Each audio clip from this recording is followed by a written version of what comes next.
Ryan, are you playing Snap? Look, I can't go out on a loss. It's an addiction. It's card Just game, I'm gonna this fucking. I keep going against people who have better card. No, it's not because we have the same. Fucking. Oh, I just keep getting fucked by these the things in the middle, the locations. They suck ass. You're getting luck fucked. That's what's happening. Ryan, this is a video game podcast about video games. No. This is a video game. Say that. No, this is a fucking video game. And now I just got fucked because they played a Quicksilver and I played an Electra, but my Electra flipped first, so it didn't. What? Yeah, I really hate that Electra. Like that's how Electra just works. It's like. No, you have to pay attention to who flips first. Yeah, like, it works the same way with Shang-Chi. Like, I get that, but like, it's a dumb. It's dumb that it's like. It has to be you flipping second, so there's already like value loss in the card for it being just like a really cheap one cost.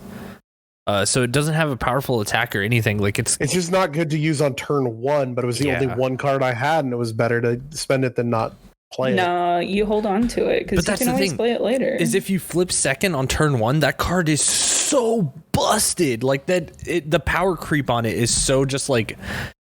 But you have to predict where they're gonna go on turn one. Yeah. Like Electra's really better late game. Like you hold on to her. Like still, it's like later in the game. It just, I don't know.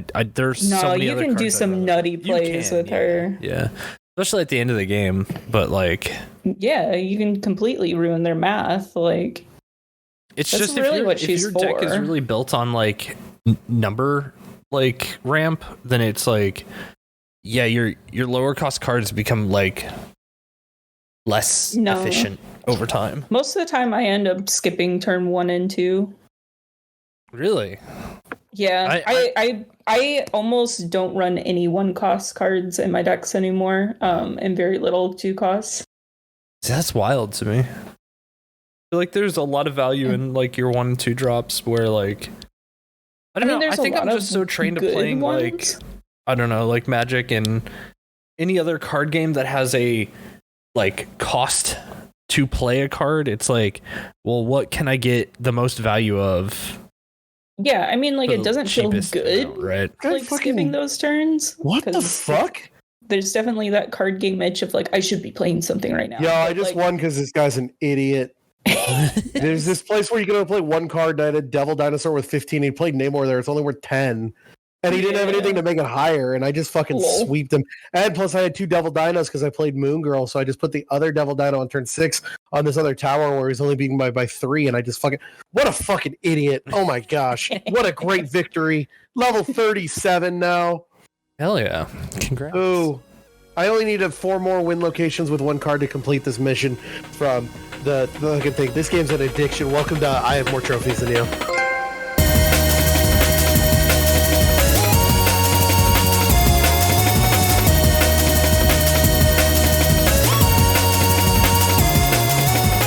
Before I start shit, I'm supposed to say welcome on this one. I'm supposed to say the other one. No, this play the theme song. You usually start with this is. No, did I say welcome to? Yes. Yeah. Okay, play the theme song again.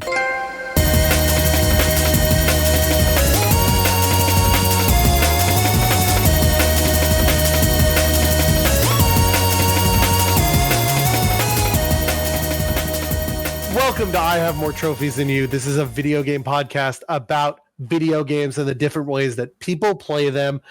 I am your host, Dr. Ryan, and I didn't prepare beforehand, so I don't know. I'm the 71st best gamer in North America. I didn't set up at all for this. We're doing this we're very late. Flying by the seat of our own pants. It's absolutely, definitely the 19th of December, Monday the 19th, and definitely not a whole full week beforehand, because I did just win the Christmas cast, Hanukkah cast. You know, absolutely cold shot. No, not a cold shot, because this is afterwards, so I did it already. Hey, And before we get too far, you have to interview. I was gonna say I'm your time traveling host, Chris. Because look, I know a lot about time paradoxes, and there may or may not have been one. You ruined that episode. You just set one up. Like you will either you have to go win now. Well, I've never lost. Why would I lose now? Yeah, that's some like Tom Brady energy, and Tom Brady is looking really rough right now. Nah, I'm better than Tom Brady. How many Super Bowls do you have? How many Christmas Cast championships does he have? Ooh, that's fair. But he still has more Super Bowl championships in number. Yeah, but to your hold on, right? But the Super Bowl is stupid because they you have to sit there and listen to some bad halftime show, and then the commercials are usually shitty, and then like afterwards you watch like the new episode of Third Rock from the Sun because they prepared it after the Super Bowl, or it's the premiere of Survivor. Who cares? Right. Christmas Cast, we're out. We're in and we're out and we're done. So Christmas Cast is better than the Super Bowl. I'm glad you won, though. I'm so proud of you. I absolutely did win. I was there cheering for you the whole time. Should we also, so that the other person can talk, introduce that? Yes, okay. This is the last episode. The last regular episode of 2022. The last regular episode of 2022. You still get the game of the year next week, a week from today. Yeah, a week from today. But the 19th, totally the 19th. We figured we started this year at the beginning with our first guest. We should end with the same guest. Yeah. Bring him on in. Yeah. Hello, everyone. Say hello to my wife. There we go. Cecily, hi. Introduce yourself. Say hello. Hi, it's me, Cecily, aka Soup, aka Soupska, on the Twitters and the Instagram. Yeah. Damn, that was clean. That's my outro for my D&D stream. Oh yeah. Like, guys, if you're into like D&D tabletop RPG kind of stuff, Cecily here does a stream almost every Wednesday. It's like every other Wednesday usually, but like their DM just had a kid, so like life has been hectic and they've been like moving weeks around here and there. So, but you can usually catch them on like Wednesday nights. Where can you find that? At the Laughing Dragon Inn. We're on Twitch, we're on YouTube, and on Twitter and all that junk. So nice. Yeah. So you should definitely follow them there. Yeah. But hey, sorry, I wasn't trying to like backdoor a promotion for that into this or anything. Can't believe you're just trying to get a cheap plug in. See, on our show. Here's what happened, everyone. About a month ago or so, Ryan and I sat down and had like a little powwow, a little meeting where we were like, "Hey, let's schedule everything down for the rest of the month." Yes, I am. And then, I tonight went and I got really high because I had. No, we're gonna get in trouble. You can't say that. I can't. Yeah, we can't. It's fine because it's totally legal now that you live in Penn. Shit. See how this bites me in the ass.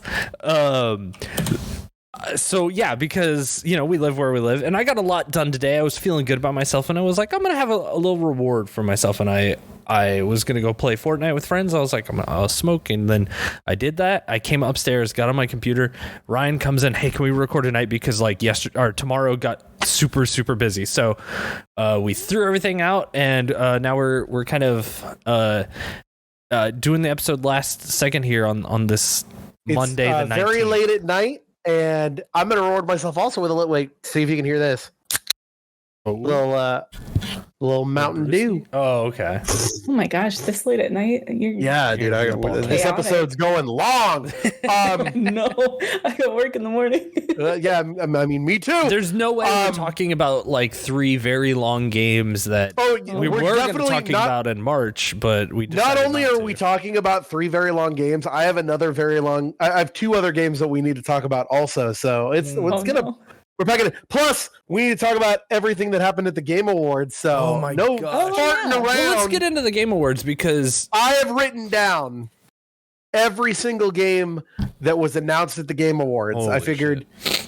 I watched I did notes on the pre-show because I didn't write down the pre-show. So you do the pre-show, and then we'll do the games that we'll also talk about. First of all, I want to say Top three most awkward moments of the thing. Christopher Judge taking too long and making Al Pacino stand there, which is basically elderly abuse. Keegan-Michael Key's jokes just not landing, which, by the way, I have insider information about that. Oh, really? Spill the tea. He was reading off a teleprompter. Those were jokes that he was forced to read. And there was so much more, and he just didn't do it.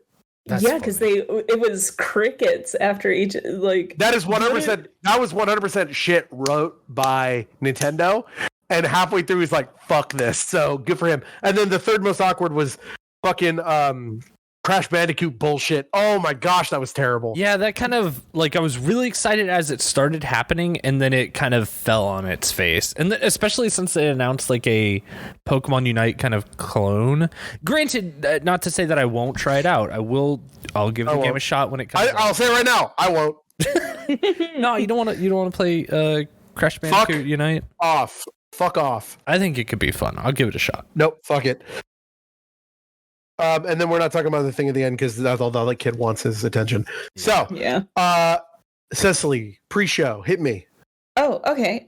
So first we had the Dead Cells cross Castlevania crossover, which looked pretty tight. People seem hype about it. Yeah, sure. I didn't play Dead Cells, but that was a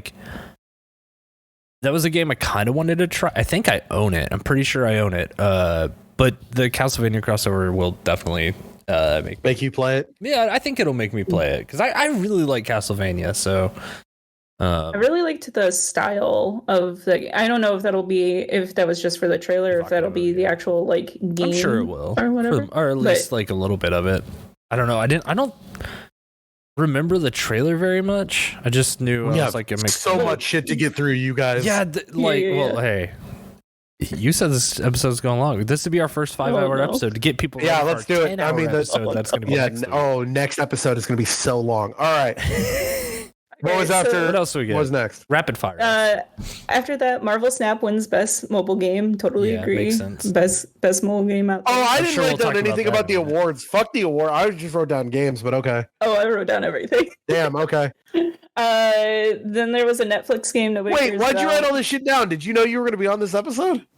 No, it was because Chris was running out to the grocery store. Chris, that's very cool. Okay. Yeah, and so it was like, oh well, they're out so nice to, the grocery. So that's so good of you to do that for the person that I do this podcast with who did not do it themselves. Okay, because great. Here was the thing: it was 4 o'clock in the afternoon on a Thursday afternoon, and I was like, well, shit, I got to run to the store. We have nothing for dinner, and then and it was at 4:30 that it was going to start, and I got home just as Jeff Keighley was walking in to be like, "Welcome to the Game Awards." A true gamer would have been ready. Hey, I was ready for the main show. I don't pre-fire anything. I come for the show. Chris is a false gamer. You false gamer. All right, what's next? No pre-come in my house. So then after that was Returnal on PC. Yes, okay. I'm excited. I'll finally play it on PC. All right, next. Next was Ninja. Oh my god, Fortnite. I don't know, some Ninja Fortnite thing. Ninja Fortnite. Stupid. All right. Next Brawless wife. What about it? That's all I have written down. Was there something to do with Plague Tale? It exists. Next. Okay. And then there was a weird commercial for It Takes Two merch with a elephant. Fuck that. Or something. Yeah. Then merch. After that game got Game of the Year. How many Game of the Years do you have? Shut the fuck up. That game winning Game of the Year retroactively made me hate it more. Much like how I used to think Stray was okay, and now I fucking hate Stray. Continue. Then after that, Multiverses won the best fighting game. As it fucking should. Big fart. Move on. Then Hellboy game, which again, that does look dope. Really cool. Yeah, I want to see more about that. Yeah, I'm into Hellboy. Should have been Ron Perlman. Yeah. Yeah. Then after that, Valorant won best esports. Fart.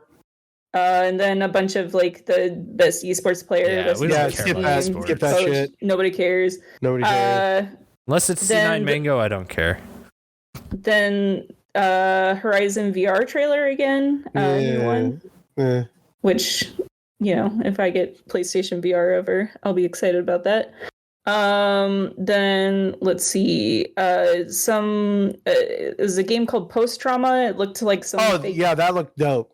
Yeah, it looks like some like a very stylized Silent Hill, old man walking through and being tormented by his past. I want to know more about that. And then after that was a game called Viewfinder, which looks like some weird picture. Superliminal shit. Yeah, that looks dope. Yeah, it looked a lot like Superliminal. Yo, Superliminal is great, so I'll play something like that. Yeah, but it was like you take like pictures and make the puzzles with them. It's neat looking. Yeah, that's great. Oh wait, I feel like we've seen trailers of this before, actually. I don't think so. Really? I think it was a world premiere. Really? Yeah, it was a world premiere. I swear I feel like I saw something like this. It's because it looks exactly like Superliminal. It looks exactly like Superliminal.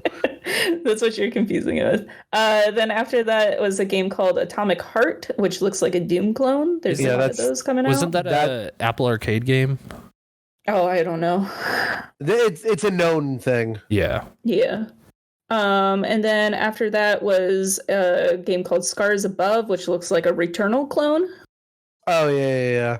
Makes sense. The pre-show was just kind of whatever. Yeah. Then there was Relic Hunter's Legend, which is like a cute, cartoony, like Gungeon clone looter shooter bullshit thing. Yeah, okay.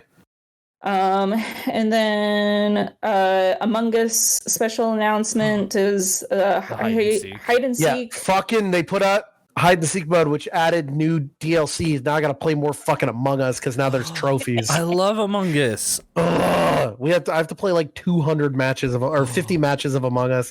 Let's play Among Us. Yeah, we're gonna have to do that later. All right, move on. Then after that, it was a game called After Us, which was some weird, like, Nier-looking game with, like, a giant star wiener dog. Oh, yeah, whatever. And then after that, I missed the name of the game, but it was, like, this really gorgeous-looking, like, pixel art game. But, yeah, I missed the name of it. And then after that, Kirby won Best Family Game. Makes sense. Kirby rules. Doug Bowser is a void of charisma. Yeah, he's a weird choice. He's probably a very, very good CEO. All the CEOs before have also been spokesmen, and he's just like, yeah, I run a good business, but I don't talk well. You can tell that he's trying so hard, to be like he's running Nintendo of America well. Is he? Yeah. Because like from what I hear, the culture inside Nintendo right now is really kind of That's unspecified. You can't prove that. All right, keep going. I want to get through this. The last thing from the pre-show, I believe, was that the Street Fighter 6 world premiere with DJ Marissa and JP. Yes. Okay. All right. Here's what we're gonna do for the main show. First of all, I didn't write down any awards because people have already seen the awards. The only thing I'll say is Stray Best Indie Game and Best Indie Debut, fucking ridiculous. Yeah. The right game won Game of the Year though. Yeah. Elden Ring. Yeah. I think having now said on it, Elden Ring is better than God of War. Did you agree with the idea of like letting God of War kind of sweep everything else, but like Elden Ring Game of the Year? Elden Ring got the two awards it really needed: Game Direction and Game of the Year, and then music and narrative. Those belonged to God of War. Yeah. Mm. Everything else, and then Christopher Judge was the best Kratos. All the other awards didn't matter. Yeah. Those are like, he's the best Kratos. He's the best Kratos. He's really good. That's the award that he won. Best Kratos. Best Kratos. Okay, so we're gonna go over all the games. If we don't have anything to say, we don't have anything to say. But the first one I want to say, I do want to talk about this for a second. Yeah. I don't know how to feel about this. Okay. Hades 2. It looks awesome, and I love it. I'm in. Here's the thing. Yeah. Supergiant has always said we're never going to do a sequel. We're always going to move on. Mm-hmm. And now they're doing a sequel. And it looked cool, but it looked like, is it just more Hades? Like, they have to do something really, as much as I love Hades, for them to do a sequel, they better do something that fucking not, like, if it's just more Hades, I'm going to be disappointed. I'm going to play it. I won't be disappointed in the game. I'll be disappointed in their company Do you know what I mean? Yeah, I get what you mean, because you want something like Hades was so huge. It was a very successful game. Like this is a hard thing for them to step up to the plate too, you know? Yeah. So like no matter what, I'm gonna play it. I'm probably gonna love it. It'll just be I won't put that on the game. I'll put that on them. Just be like, oh, you went for the money. Yeah, I will say that the temperature of the room when the trailer with the group of people that we were watching it with is this DLC or is this a second game? And you really didn't know until the 2 in the trailer dropped. So yeah, they're gonna have to do something big to kind of like differentiate this. Otherwise, people are gonna be like, "Well, why wasn't this just DLC?" It's supposed to be Zagreus' sister, apparently. Yeah, but she looks like Hel from like Norse mythology because she's got like. But she has. I thought she and everything. She's got the skeleton arm, which is Hel's thing. I thought she looked like Diana. I see when the trailer was first going on. She had the whole goddess of the moon thing going on. We thought that it was Athena, and I was like, "Oh, that would be tight if they did like Athena trying to escape from like Zeus's head." But like, they had Athena in. Athena was in Hades. That's not what. Yeah, but it could have been like a young Athena or something, like like. Yeah. Okay, but yeah, Hades 2. I want to see. Next one was the new game from Ken Levine's new studio where he's just making BioShock again. Yeah, it's called Judas. BioShock, yeah. Here's the thing. I love BioShock. This reminds me a lot of the Outer Worlds, where after Obsidian couldn't make Fallout New Vegas anymore, they decided to make their own Fallout New Vegas. And so that it seems like in the same sense of like, oh, I can't make BioShock anymore. Well, I'm going to make BioShock and I'll call it something else and I'm going to put it in space because that's what we always do. When we lose our thing, we put it in space. I'll fucking play it. Whenever that trailer... They used the Lever Johnny Lever. That sounded cool. When that trailer was coming out, like we were all sitting there being like, "Oh, it's BioShock," a BioShock-like game. And then the last little shot, I can't remember exactly what it was, but it kind of like there was like a little bit of a twist there, and I was like, "What if this game, like all the trailers, make it look to be like a BioShock game, and then when you play it, it's just something totally different?" I don't know. And it's like, wouldn't that be the greatest twist? They're doing the BioShock double hand thing. Yeah. The visuals look dope. I would like to see more. Yeah, I want to see more. So I'm gonna say I would like to. You know what? We're gonna have a running tally of was it like announcements, good, bad, or whatever, and we're gonna see what wins at the end. So that's 2 goods, 0 bad, and then 0 whatevers. All right, next one. Kitty BioShock or Kitty Bayonetta. That fucking Bayonetta Origins. That looks like shit. Really? I'm in. So in. I was so ready for it because who fucking cares? I care because this game was made for me. It's so stylized. It looks beautiful. Okay, well, you guys share a vote because this. I don't want to get outvoted. You don't want to get outvoted. We're gonna put that under mild. Listen, I'm a huge Bayonetta fan. Bayonetta 1 is like one of my all-time favorite games. Look here, and I'll say this. From a company that does make sequels, it was interesting to see them make a Bayonetta sequel that is going to be not like the original series. Like I'm into this like weird storyback platformer. I think we can agree on this next one. More Destiny 2, whatever. Yeah. It's not bad, it's not good. It's like, yeah, whatever. It's just I love the aesthetic of the new trailer, but like I don't care. Yeah, I'm like meh. Kill the Justice League. They didn't really show anything. It was more just a tribute to Kevin Conroy. Smith. Or not Kevin Smith. Kevin Smith. There was nobody crying, so it can't be Kevin Smith. Well, I was crying. I was the Kevin Smith in this moment. Yeah, what a weird thing too. It's like what a weird way to be like, we want to celebrate Kevin Conroy, so let's show a clip of evil Batman killing a random person. Also, you're probably going to have to murder him, and so many games are going to go unfinished because kill the Justice League, but maybe don't kill Batman. I still am. I think that was a. Even though I'm excited for the game, I would call that a whatever because they didn't really show anything. It was, and the character models look a little weird to me. Yeah, I don't know what it is. Look, I love Harley Quinn, one of my favorites. But like, it looked like her face had been like dragged through some like wet grease or something, and then like she'd been running for like 6 years or something. Yeah, like it just looked weird. So yeah. I call that a whatever. Next one I would call good. The Jedi Survivor looks dope. Yeah. I want to know who's in the tube. Yeah. Dude came out with the lightsaber. You think it's Starkiller? Who's in the tube? If they made Starkiller canon, that would be fucking sick, wouldn't it? Because Jedi Fallen Order is canon now because they have his lightsaber in the park. Hey, did you see when he walked out for the Game Awards? I was like, how soon is it going to be till we see him in a Disney Plus show? He looks like he's been getting. He looks like he's Disney Plus ready. Oh, yeah, he looks like he's putting muscle on and cutting right now. So they can't put him in Mandalorian because Mandalorian takes place between the original trilogy and the new trilogy, but his thing takes place between the prequels and the original.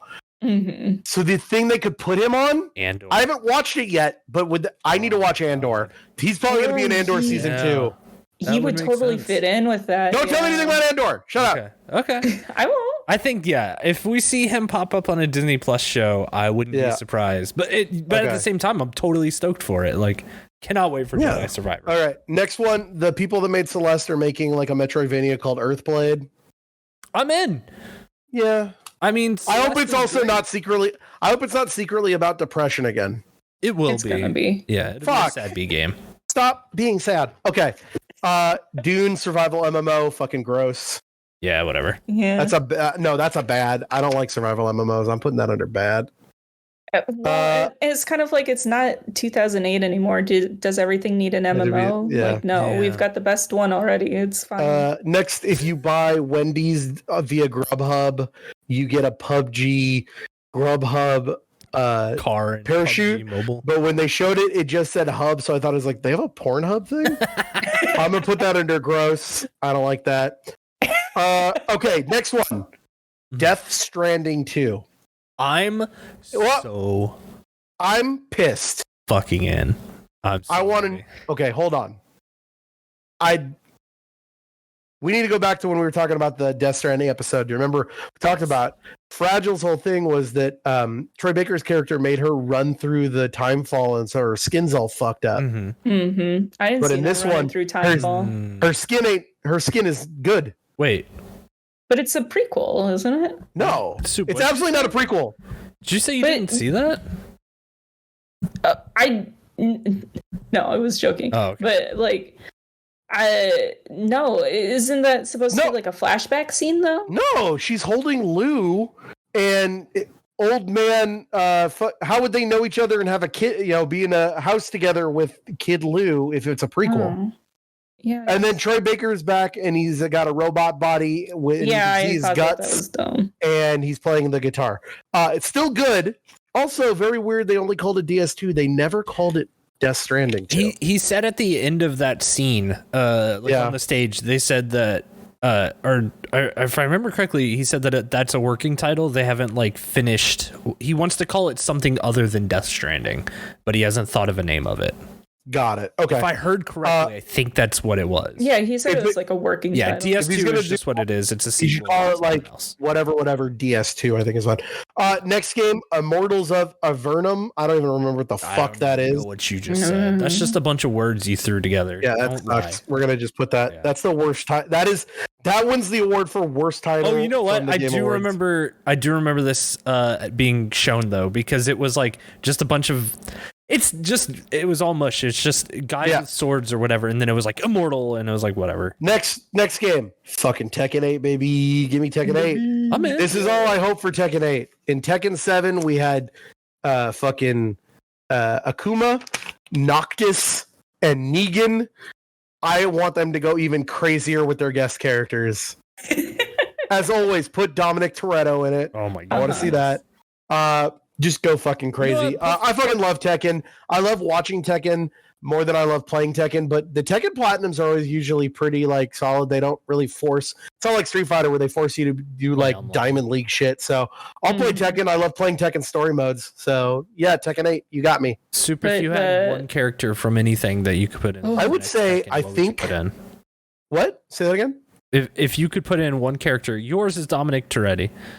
Or not Toretto. Sorry. Okay, Dominic Toretto is a GTA RPer that kind of role plays as Dominic Toretto. Whatever. Don't worry about it.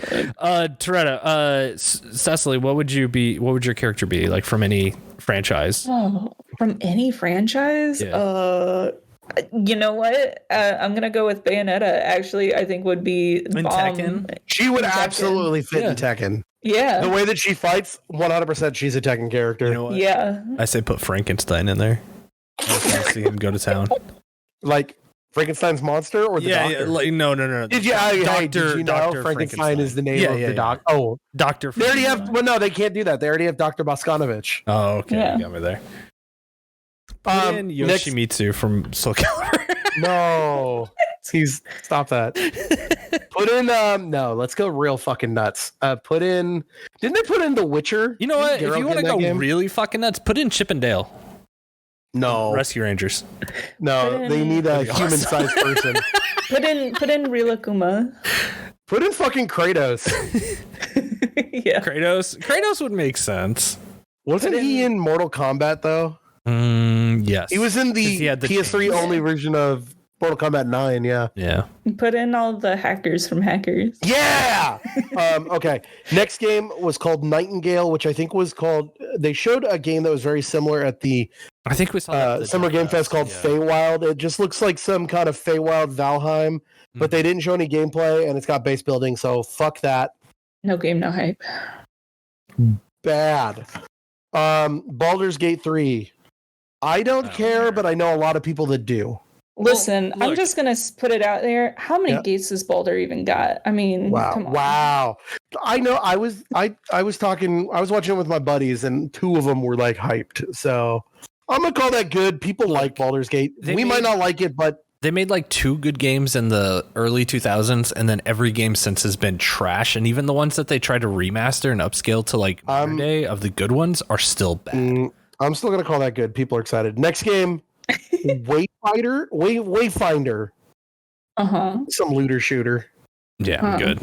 I want to see more before I care. Next game was another Fire Emblem. Who fucking cares? Me. I put down new Fire Emblem Engage. Fart noise. No, Fire Emblem's cool. Fire Emblem where you wear a wedding ring and summon the past characters. I'll put it down good because fucking Soup likes firing it. Diablo 4, they had Halsey come out, and apparently I was told by someone in the audience she had a little bit of a wardrobe malfunction. Whoopsies. You see a little boob there. She played a song where she said the fuck word, and then the angel came down. And I like Diablo 3. I'll reserve judgment to see what's in it, but also at the same point, are we cool with Blizzard now? No. They fired all their bad boys, right? No. But they fired all their bad boys. No, they just had like a recent controversy too. Like really again? They're constantly having problems. Yeah, they're still having issues. They had somebody like major time sue them for like ongoing harassment for like over a period of like 6 years or something, and that was pretty recent. Like, well, there you go. Yeah, they've had a lot of bad stuff. Hey, look, Blizzard's still bad boys. Then the culture won't change until you vote with your wallet. So if you buy the game, expect it to continue. If you don't buy the game, maybe they'll suffer and change their ways. I'm probably gonna buy the game, but not that because I don't care, but because I like Diablo. Horizon DLC, The Burning Shores. We're going to Hollywood, baby. Oh, I'm so excited. Let's fucking go. I got a question about this. The game. Yes. I got a question. Do you get excited when they like do that kind of stuff? Like when I saw Hollywood, I was just like, oh, okay. Oh, I don't care about Hollywood. We've gone over this. You don't give a shit about post-apoc. I do. So the idea of walking around a ruined Hollywood sounds dope. I guess so. I mean, I don't particularly care about the setting. I'm just excited for more Horizon. That's fair, and I like the setting. That's fair. Next game was it is cool to like go around like ruined like San Francisco and stuff, and the formal ruined Vegas is so cool. Ruined Vegas rules. Fucking that part where you go to basically the Elon Musk bunker. Yeah, so fucking good. But don't spoil anything like past that. What's the guy's name? Ted something. What was that character's name? Ted. I forget what his last name is. If anyone go in there by the CO. If anyone could write in and the CO. Trust me, hey, we're gonna be next next week when we do Game of the Year, that part will get spoiled because I'll probably talk about it during Best Moment or Sequence. Spoiler. Well, then put in a spoiler warning for me because I haven't finished that game yet. Oh, the whole fucking Game of the Year is a spoiler warning. Spoiler warning. We're putting it. You know what? We're putting the spoiler warning in here. We're gonna spoil every single game that's ever existed. Everything. Okay, if you're listening to our Game of the Year next week, this is how it's gonna go. We're gonna say a category, then we're gonna say all of the things we nominate it for. At that point, everything that we just said is that's a spoiler warning for the next however long we're gonna talk. Well, so if you're in the category. This is specifically a ask from I'm going to stop talking about it right now, but I'm going to tell you, don't listen to our Game of the Year Best Moment or Sequence category because I'm going to fucking talk about that game. No, this is me specifically asking Chris here on air. Can you please write down the time if you guys spoil that game so I can skip the Best Moment or Sequence category and you'll be fine. Okay, because I'm going to talk about it. Might not even make it into the top 3, but I have a bunch written down, so I'm going to want to talk about it. Next, Blue Protocol, anime horse shit. Who cares? Yeah, I don't even remember it. Remnant 2, fuck yeah, I love Remnant from Ashes. They're going to make another one. That is the Souls-like shooter that is also a procedurally generated Diablo. I heard about that. Like, so it was free on fucking what's it called? PlayStation Plus. I don't remember if it was last year or early this year, but our friend Shango Brad was just like, you got to play this game. It's really good. And so I played it with him and it was really good. And they're making another one and I'll play it. Sick.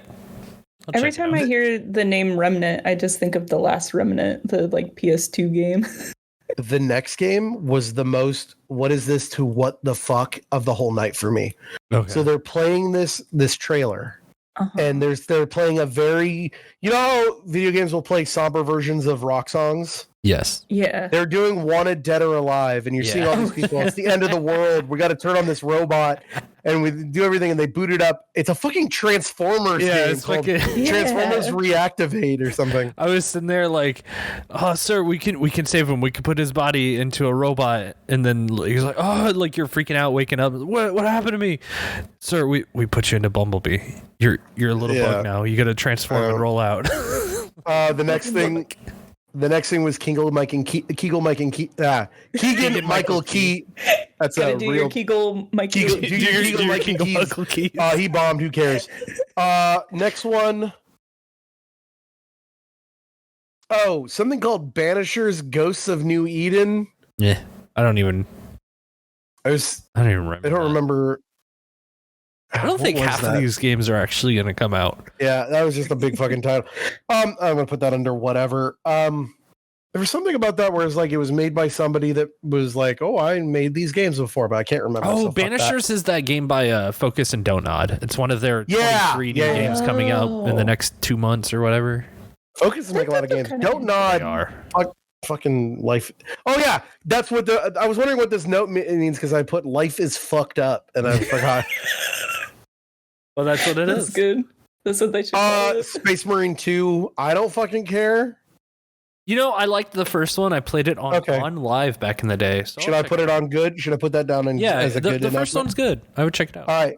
Meet Your Maker. This one was weird. It was like a mix between Dungeon Keeper and that movie Cube, where it looks like you make dungeons and then other people run through them.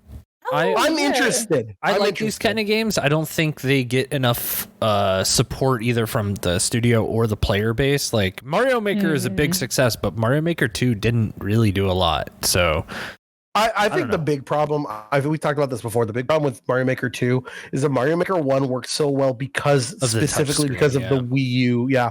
The minute you took that away, it was not as... You couldn't make levels as good.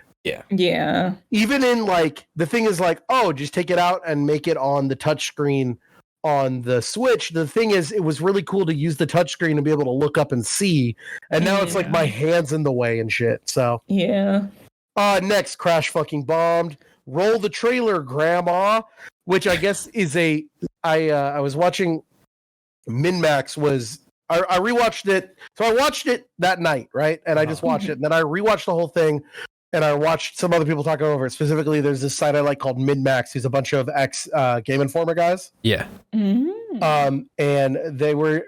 This is where I learned. Apparently, that was a reference to back in the. Do you remember the old Crash Bandicoot commercials where they was in the suit? Yeah.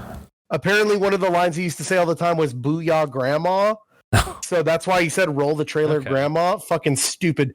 Crash Mobile, fucking stupid, bad. He really should have said, boy, my I just flew into the new Ruins level, and boy, my arms are tired. Hilarious. Lords of the Fallen, still mad about that title. I mean, he could have said, my name is Jeff. Or my name, Jeff. We can't talk about that yet. Gotta say that for the game of the year. My name, Jeff. We'll talk about that during the Platinum Report. Lords of the Fallen. I am still mad about that title. Why? Yeah. Well, because like they made this game before and it sucked, and now they just are doing it again. They're like, no. There has never been another game called Lords of the Fallen. Yeah. The like sweeping it under the carpet, like as you're asking about. And somebody was like, "Oh, it's called Lord." The other game was called Lords of the Fallen. The difference is this is called The Lords of the Fallen. Yeah. Oh, you can't fucking do that. Next game. This one was this was like a huge surprise. So all of a sudden, fucking, this was another awkward thing. I want to rewind that because I was I was running through the Rolodex in my head of like movies. I was like, there's a movie series that did this. There's a franchise. I think it was called The Fast and the Furious, and then they did Fast and the Furious. Shut the fuck up. That's different. Also, arguably, 4 is my least favorite of all of them. So, like, the one where they did that, whatever. I kind of think I like Too Fast, Too Furious a little more than Fast and the Furious. Fast and the Furious, the fourth one, they try to be too serious. And they just go a little too much in the serious route. Too Furious, you get Ejectocito, so you win. Ejectocito, we hungry. All right. You get the best character in the whole fucking series. It's a good movie. No, you don't. The best character in the whole series is Han. Correct. No. And he's in Fast and the Furious, Tokyo Drift. Yeah. Not up for discussion. Shut the fuck up.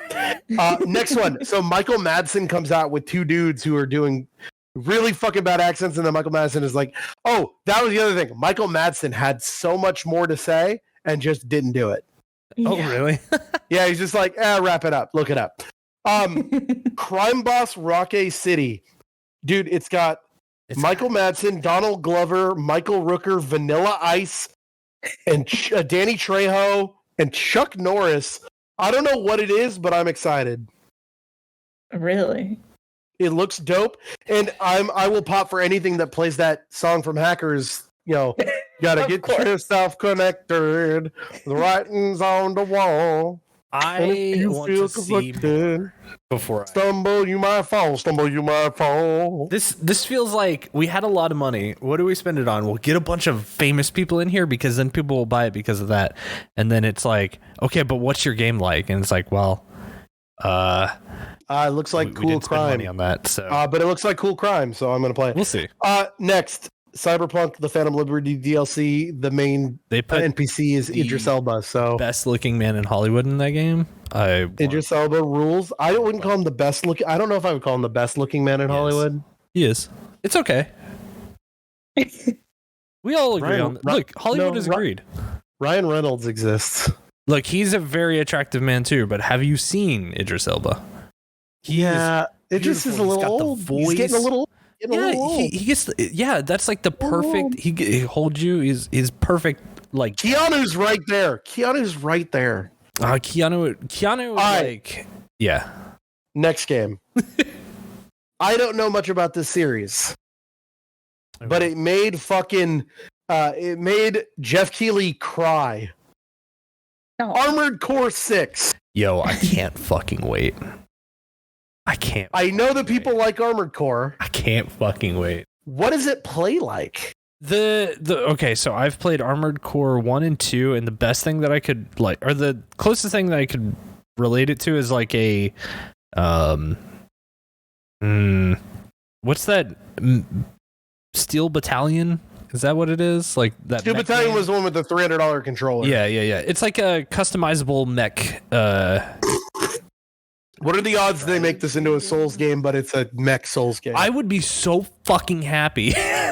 Like, I can't wait. And then the last thing was Final Fantasy 16, which my only gripe against that is, once again, they're not showing enough actual gameplay. They're not showing enough gameplay for me. It looks dope. I'm getting hype, but I do want to see this. Apparently they did though. Apparently because I haven't watched the video yet. Revenge is a weapon is a cool like, isn't that Revenge is a weapon? That's like their tag. It's fucking dope. Here's also what I want to say. Creative Business Unit 3. Creative Business had a fucking logo and everything. I wanna throw something out there. Yoshi rules. I think they should rename all of their creative business units because it sounds dumb. They should all be named after the summons. That would be cool. What sounds cooler? Yo, Creative Business Unit 3 is making Final Fantasy 16 or Ifrit Division or something. Team fucking Ifrit Division is making Bahamut 3. Oh, who's working on Final Fantasy 14? Oh, Bahamut Division, you know? Yeah. That would be That's cool. That's a great idea. I kind of love the idea because it's just like each of the divisions are split up. Like Division 1 is mainline. It's just Final Fantasy 7, and then Division 2 is Kingdom Hearts. Division 3 is the online stuff, Final Fantasy 11, Dragon Quest Online, and Final Fantasy 14. Division 4 is your Three is making Dragon Quest. But Creative Business Unit 3 is making Final Fantasy 16. Yeah, because Yoshi was like so good, they were like, "I'll just give it to the online division because they're making good Final Fantasies." And I love it that Yoshi is just like, "Yeah, we're Creative Business Unit 3. We want you to know that the third division of Square Enix made this game and it was the best." Like, I love owning up to the title. Like, I think it would be really cool if they named them better than that. That's all I'm going to say. Yeah, that was it. I want to say that it does look like good. When good beat out bad and whatever. So, all right, that was a good Game Award. One thing I will say about the trailer, though, is I've noticed this kind of trend lately with JRPG trailers, and it's kind of like bothering me a lot, is that they're doing a lot of lore dropping in the trailers. Yeah, Stop doing that. It's like, the American thing of putting shit in the trailers. Yo, okay, that was the Game Awards, but really quick, on the JRPG hit, we got to talk about something that happened today, which happened a week ago if you're listening to this now. Fucking Final Fantasy 1 through 6 pixel remasters got rated for PS4 and Switch. Yeah. Are you fucking kidding me? I'm going to get all of those, all 6 of them. I'll play all 6 of those Final Fantasies. We'll have a fucking Final Fantasy episode. And by the time you've heard this, fucking Crisis Core is out. The trophy list and the guide dropped. You can get that whole thing in one playthrough. And at the final boss, apparently, you can just switch it from normal to hard and get the hard without having to do the whole game on hard. Nice. So it's Final Fantasy season, baby. 2023 is going to be the year of Final Fantasy because I'm getting those Final Fantasy 14 platinums. I'm getting Final Fantasy 1 through 6 platinums. I'm going to get that Crisis Core platinum. This is going to be Final Fantasy every year. Final Fantasy platinum. No, I'm not going to get every Final Fantasy. No, I'm not going to get Final Fantasy platinums. Because all of them, because I don't want to play 9. Fuck you. Or 10. 9 and 10 both have fucked platinums. I will say I did look 10 you have to dodge 1,000 lightning strikes. And you have to you have to fill out everybody's sphere grids. Mm-hmm. I don't want to do that. So, Chris, are we going to have to start 6 over again? I was thinking, like, if I did that, I would just play to where we are, because I know where we are. I don't want to do all that grinding. Yeah, we did a lot of the Blue Mage grinding already, so it's like, oh, man, like... I will say, I looked into this Final Fantasy 16 like video that I haven't looked up yet. From what it looks like, ability-wise, it seems kind of sphere grid-ish. Not totally sphere grid, but kind of the same concept, I guess. And then the attack system looks kind of weird. It's like you're like holding R2, and then you have like 4 different commands that you can use. Is that in the big kaiju battle fights, or just like it might be that, action? But I can't really tell because it's like, you know, there isn't anything. It's small little snippets of things here and there. So I'm ready for that. I want to keep an eye. Like, I'm just so curious as to what that game is. You know. Yeah, well, they keep giving us a bunch of lore and not a whole lot else. So, you know. All in all, how did you think this Game Awards played out? Or I guess we took a vote just now, didn't we? Wholly positive. Yeah. The negatives to me were they need better security.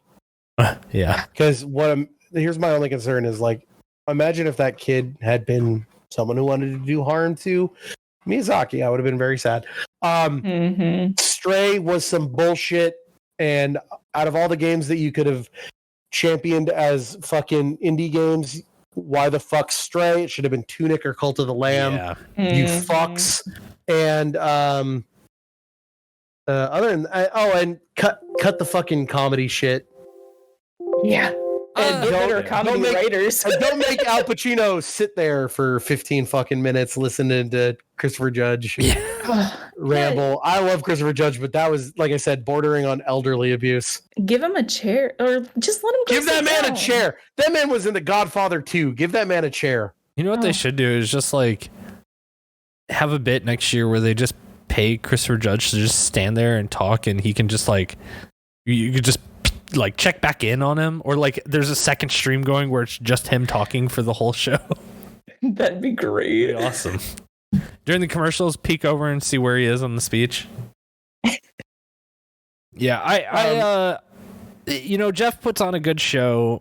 Yeah, Jeff puts on a great show, even though it's bought and paid for. Yeah, and all the awards are absolutely, you can buy an award from him if you want.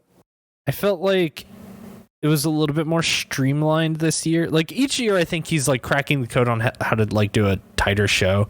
Like, especially when it came to the. I thought it was funny where it's like they were short enough that like they didn't drag on. I found it very funny that he came out and said it's only 2.5 hours long, and then with the pre-show it's 3.5 hours long.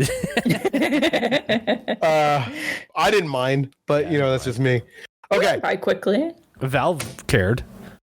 Yeah. Oh, my favorite thing was like MILF Hunter. One of the first, MILF Hunter, and then it got stuck on 7041121444619 for like 20 minutes.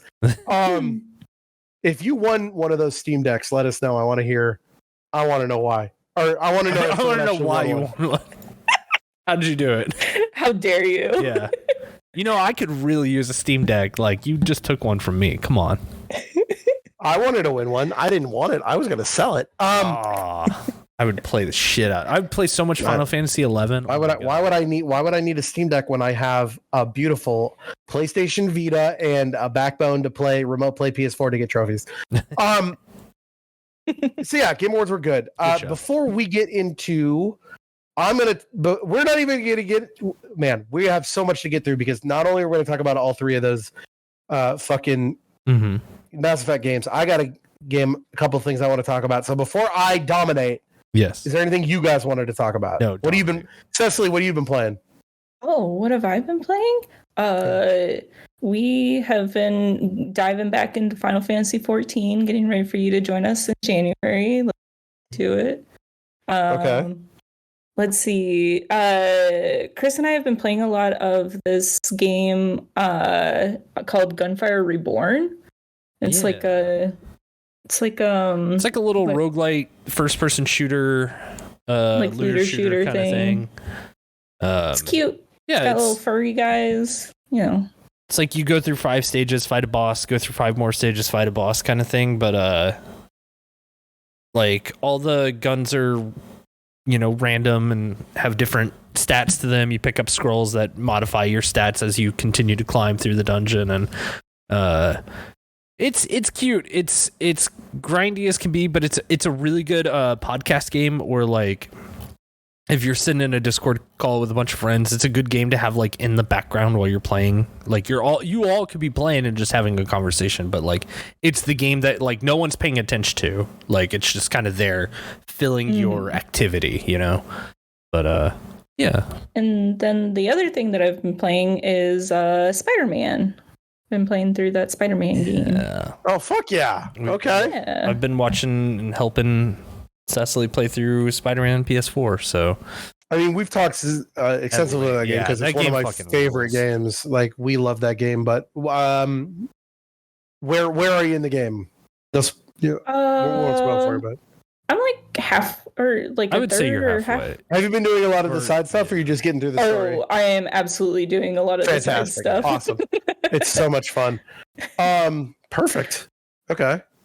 Yeah. Chris, what you got? Fuck, dude. I've been playing I played Neon White. Mm-hmm. Man, so I was fully ready to buy that game because I was gonna put in the time and do all the speed runs and everything. Mm-hmm. But there's a trophy in that game where you have to do what's called White's Hell Run, which is to basically beat all 100 levels in the game in one sitting without dying less than 3 times. Oh, and if it's like it's like that Wolfenstein thing where it's like if you die 3 times, you start over from level 1. I will never have the patience for that. I kind of want to try that. I don't know, like you do it. I don't have the time or patience for that. I played a little bit. I probably only played like an hour or 2 of it, and it's just it's definitely fine. It was just frustrating in the moment because it's like every time I picked up a new card, like it would change because the cards in the game are basically your guns, right? So whenever you pick up a new gun in a new game, that usually becomes the gun your primary at that time, right? And it was just not clicking in my brain right because like you also have like a base katana, and it's just I don't know, something about it. Just every time the card switched, I would get tripped up on myself, and I'd be trying to do these weird combos that because the game is like it's kind of precision platformery, so there were things I was trying to do, but it just wasn't connecting in my brain just right. So it was really frustrating, but I felt like sure, if I give it a few more hours, I'm probably just going to get used to it and it'll be fine. But it really reminds me of a game called Cloud Built. So if anyone liked Neon White and is looking for something similar to play in like the meantime for like DLC or something else that, you know, the follow-up if they ever make one or whatever, like check out Cloud Built because it's also a very cool game, very similar. So you were also like trying to learn it on stream, which I always feel like that's always like an added pressure. Yeah, because then it's like I feel like any wrong thing I do, it's just like you're not playing it correctly. It's like, well, I'm not like playing it the way you maybe want to play. Yeah, like I'm just trying to play around and learn what I can and can't do, you know. But it's all right. I want to play more of it. I still have it installed. I'll check it out. But outside of that, it's like, yo, you need to play some Final Fantasy with us, yo, because everyone's playing right now, and you know how this MMO phase goes. Like people come and people go. So right now it seems like we got a lot of people playing, which is cool. Like it make doing content easier, of course, for you and everyone else. But like, I don't know. I mean, Chris and I are eternal. Like, yeah, I'm kind of at that point too, where it's like I need some other people to play just so that I like can help them do things, you know. And it's like, I feel like in our funeral directions, it's going to be like, make sure to cancel my subscription to Final Fantasy 14. Yeah. Bury me with my computer so that I can play in hell. Yeah, Ryan, are you snapping still? Sorry, I'm playing a match right now. I knew it. I fucking knew it. See, Ryan's been all on this fucking game. This is that's the other thing I've been playing is a lot of Marvel Snap. Hold on, yeah. I'm so gonna win. I just they did I got the thing where they switched the power and the cost, so it made the Devil Dinosaur a 3/5 instead of a 5/3. And then I Moon Girl to get another one, so now I have 2 of them. I'm gonna fucking wipe the shit out of this motherfucker. Yeah, wait until you get a Taskmaster, and then you can just copy the power of your Devil Dino. Oh, that sounds dope. Yeah, that's the play, and then you can get a Collector, which gives you. I have the Collector. I have the Collector in my deck. Every time you draw a card that isn't from drawing a card, it gets +1 power, and I have all this shit that gives you extra cards. Yeah, I'm gonna fucking murder this idiot. And then you can also get like Adam Warlock later on, which just lets you draw a card if you're winning that location. Like, yeah, Big Hand is good. Oh no, he played the Enchantress on my dinosaur! No! Oh, I still win because I have 13 there and 17. Oh, nice. Yeah, and then my other dinosaur is good. Okay, I won. It's fine. We should talk about Marvel Snap before the Platinum Report because it's not in the Platinum Report. Yeah, so you've been playing Marvel Snap. This game, as I said, like I think it's in so like good. 2 episodes ago, I said, "No, you should check this game out." Because I 100% thought of this by myself. Yeah, it's not. No, it's not like Elfheimer. It was in the concept. I was like, oh yeah, because it reminds me. We talked about it. It reminds me of this game called Smash Up. Yes, that's it. That's it. Smash Up is a card game where the idea is that you take two decks like robots and dinosaurs, and they all have things. And then what it is there's these central locations. Okay, so how Marvel Snap works is this: you have a deck of 12 cards.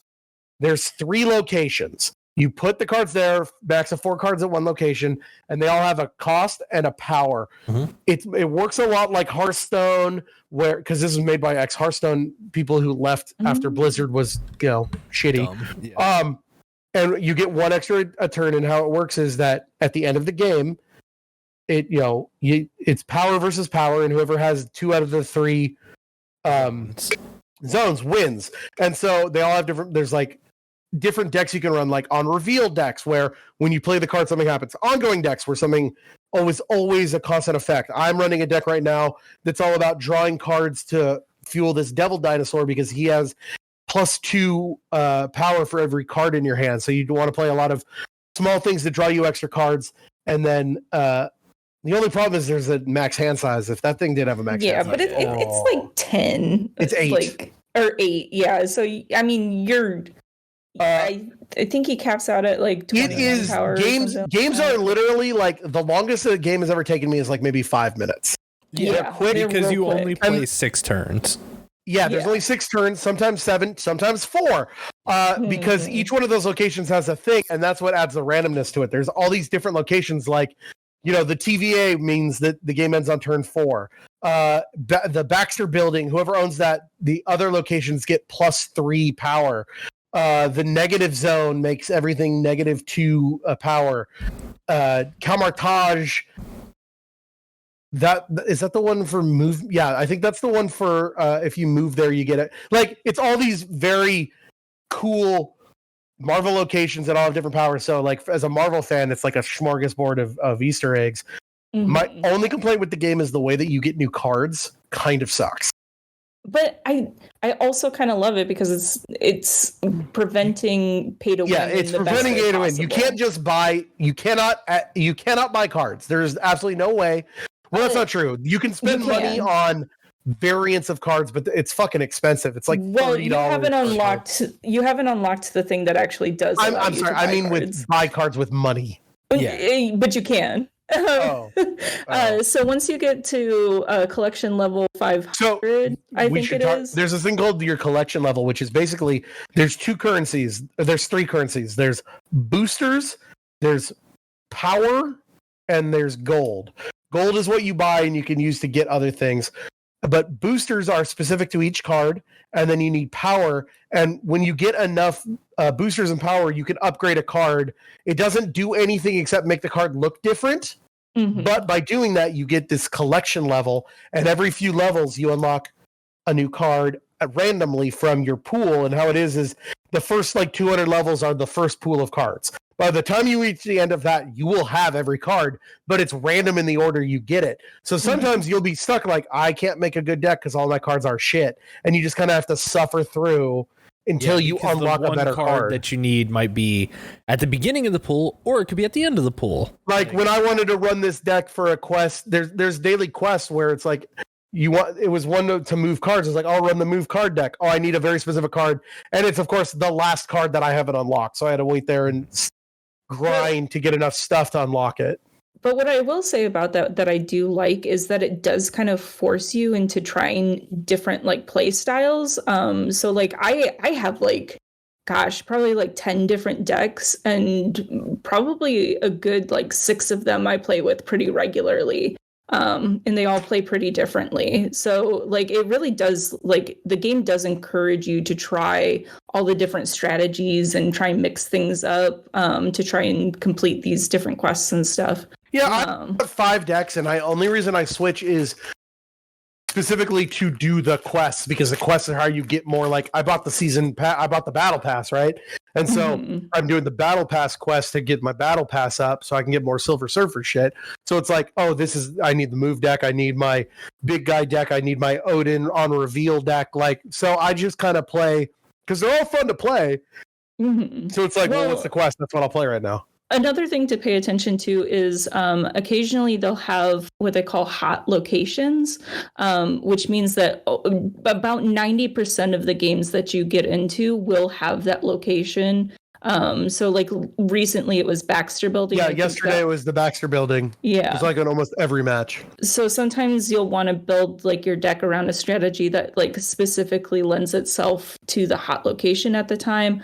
But I like just like switching them up every once in a while. I was like, I've played, like my Wong deck for 10 matches and I'm kind of getting tired of it. I'm going to mix it up with my big hand deck or something, See, for me, I think that's my biggest, or nah, I don't know if it's my biggest complaint, but it is a gripe of mine because it's like the way I play card games is not, well, granted, if I'm sitting down to play with friends, yeah, I want to switch my deck up and try some different things out, right? But if I'm playing a game, especially a game that has a rank mode to it, and that's the only way you can play, might I add. Yeah, that's my biggest complaint. I want to play only play ranked the mode. deck. But the rank doesn't matter. The rank honestly doesn't matter. It does give you like rewards and stuff, and it's like, and it feels good to make that number go up. It's just I want to play the deck that I think is the best deck. Yeah, right. It's good to make numbers go up. Yeah, right, Chris. But when it comes to the mechanics of the game, I feel like it's making me like change my deck too much because like when I play like Pokemon, that's even something that I kind of get annoyed with some days because there'll be some days where I'm like, okay, today I'm going to play like 35 games with this one deck because I want to see what consistency looks like, certain number hits and whatnot. But then it's like my challenges are evolved through Pokemon. I'm like, well, cool, this deck doesn't do that. Well, I guess I better go play this other deck for a little bit. And then it's like you get into that game and then it's like I was saying to Ryan earlier today, it's like you get into that one game and you got to do that one action and it's like evolve or move, whatever. And then you play the whole game and you didn't get to do that one thing you needed to do just because of luck or happenstance of however the game played out, and it's like cool, like I just didn't want to play this deck. I only played it to get this stupid thing and I didn't even get to do that and I wasted 30 minutes and now I got to do it again. And it's like that's my only complaint because it's like I don't even want to do that. I just would rather be rewarded for the games that I was playing naturally more than like just a slight little bump in it, and I would be happier just to play the decks that I want to play because I think that's what Fortnite does so well is that in their battle pass, they give you tons and tons and tons of quests that if you want to, you can have this easy like you could just do the quest and get to the end of the battle pass, and it's really not that bad. But you're not, some games it's just you go in to do the objective and then you just immediately die and load back up so you can do the next thing, but you're not then playing the game, you're just doing these quests. You're not playing Fortnite. You're not playing for the objective, which is to win the match of Fortnite. So I just kind of like, what are you fucking talking about? I'm trying to win at all times. Well, that's the thing is in Fortnite, I don't do the quest and I usually get over level 100 and get everything in the battle pass. It's because the game doesn't require you to do the quest because they're still rewarding you adequately with your time that you're putting in. Whereas like Pokemon and Marvel Snap, it's like, I feel like I put a lot of time into certain decks and playing the game, but like reward wise, I feel like I'm not being, especially when I'm paying $10 every 3 weeks to them. I don't feel like I'm being rewarded for how much time and money I'm putting into it. So that's the only money I've put into Marvel Snap is I bought the battle pass. Because you can just do it for free or you can buy it and you get more stuff. And I bought the welcome pack that was like $3 and it was a cool Captain America and some currency. The thing that sucks about this battle pass for Marvel Snap, this season one, is because they took out a lot of the really good rewards that were also still on the free one and they locked them behind the pay one. Like most notably being $10 card variants and stuff. But that's the thing is it's $10 every 3 weeks. A Fortnite battle pass is $8 and it gets you 3 months of 3 to 4 months of gameplay. So I might not do it again. That's the thing though, is like, but aren't there like that's one massive? And it's not every 3 weeks. It's every 4 weeks. This one's running for 4 weeks. Four weeks is still like that's not enough time. It's basically it's $10 a month. Yeah, but that's a lot of money a month. Where again, that's Fortnite, how much you're spending on. That's how much you're spending on fucking Final Fantasy 14. Well, I'm paying more on that, but that game also I feel like rewards my time put into it more than Marvel Snap or anything else does. I mean, but it's not forcing you to buy that. I mean, like I said, I've literally spent I totally a dime on the game. But it does shorten, or it does yes, it does shorten your progress of your collection level and upgrading your stuff massively by having it. Like, if anything was the pay to win feature, it's just to get you more cards. It's having the battle pass to further you along in that. Instead of, and especially because it also grants you a card right off the bat, right? Because it'll give you like Silver Surfer or something. Yeah, it'll so give it's like you like are getting an advantage by having. I got a cool title that said the Silver Couch Surfer. Yeah. I thought that was cool. I just think that like their seasons could be a little bit longer and they could reward you better. This game's only been out for a couple months, right? Like, you know, but they're still learning. I mean, Fortnite has been out for 5 years and has had a perfect battle pass the whole time, and no one's looking at it to model around that. That's the thing. Listen. It's not Fortnite, so you know, Disney wants their money. And I get that.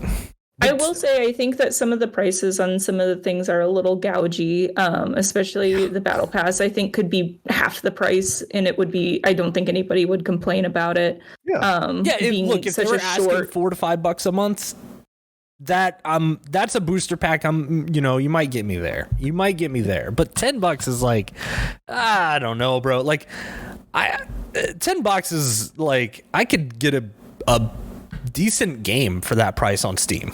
Like, I mean, but like, yeah, you could get 2 games where this French Canadian guy yells at you for that. Yeah, I could. Those would I feel like I got a lot of fun out of that the last time, so I might. I mean, you didn't pay for it, I did, but we'll talk about that in a second. Yeah. Like all of that being said, though, I haven't felt compelled to spend a dime, and usually with these mobile games, they'll get me for at least like a quick like $3 pop or something, and I haven't felt the need to, and I play it for at least a half an hour every day. So if you don't pay for it, if you just do the free shit, most of the stuff that you're getting is just boosters and credits. That's it. By paying for it, what I got was the collector and stuff for the collector and more gold, which I could use to buy more quests. So it's like, so the way that the battle pass works is you get like, I think every other reward for free. And most of the rewards that you're missing out on are like the cosmetic stuff. There is the card that you miss at the beginning of the season, but it becomes available after that season, which I think is part of what like contributes to the season pass being so short. It's more the fact that they used to give you a free multiple free variants, and those are a whole nother card in your collection that don't take up like a card that you would have gotten in your collection. And then it also is just something that is upgradable to help that collection. If you get a variant, like I bought that welcome pack and it came with Captain America. Yeah. When I was doing my thing, I still unlocked normal Captain America. Oh, totally. Yeah. I get that. But the thing is having 2 Captain Americas is still better than having 1 Captain America. But you can't play 2 Captain Americas. Right. But I could upgrade both of those Captain Americas and have a better collection level. But dude, I have like 14 cards I can upgrade right now because you get such the trickle the trickle of getting the power to upgrade things that's where they get you of like, well, you got to spend money so you can get more quests to get more power, or just buy it outright. And it's like, but even then they get your ability to buy more power. Like you can spend, what is it? Oh, never ever. I didn't know that because I got a bunch of free gold and I spent it on just buying credits, but I didn't know that. No. So buying out it's not power, it's called credits. My bad. Yeah, buying out the credits isn't like the worst thing that you can do, but doing the fast upgrades is awful. Never do the fast. I didn't know that either, and I used up all my original stuff on that too. So yeah, because it throws. But they give you like odd like 5 off I'm stuck at 60. I'm stuck with these like 65 forever. There's an upgrade to Spider-Woman that I have right now that costs $415, and I'm thinking about if it's just worth to spend the money to buy some power. To buy some gold to buy enough credits to just do that so that I don't have the fucking 15 whatever credits. It is because it's always going to bother you. Or I could just let it bother me and save my money. Yeah, but it's gonna bother you every time you look at it. I don't know. I could just spend $5 right now. Despite my and make it all go away. I think it is a very solid mobile game. I do wish there were a little bit more features to it, but like, hey, as I said, it is still a new game, and like new games. You're right, it's bothering me. I'm spending You're making me spend $5 right now. It wasn't gonna bother me until you said that. You fucking said that, and now it is bothering me. Thanks a lot. I knew it was going to because it wasn't gonna until you said anything. This is your fault. You owe me $4.99. Damn.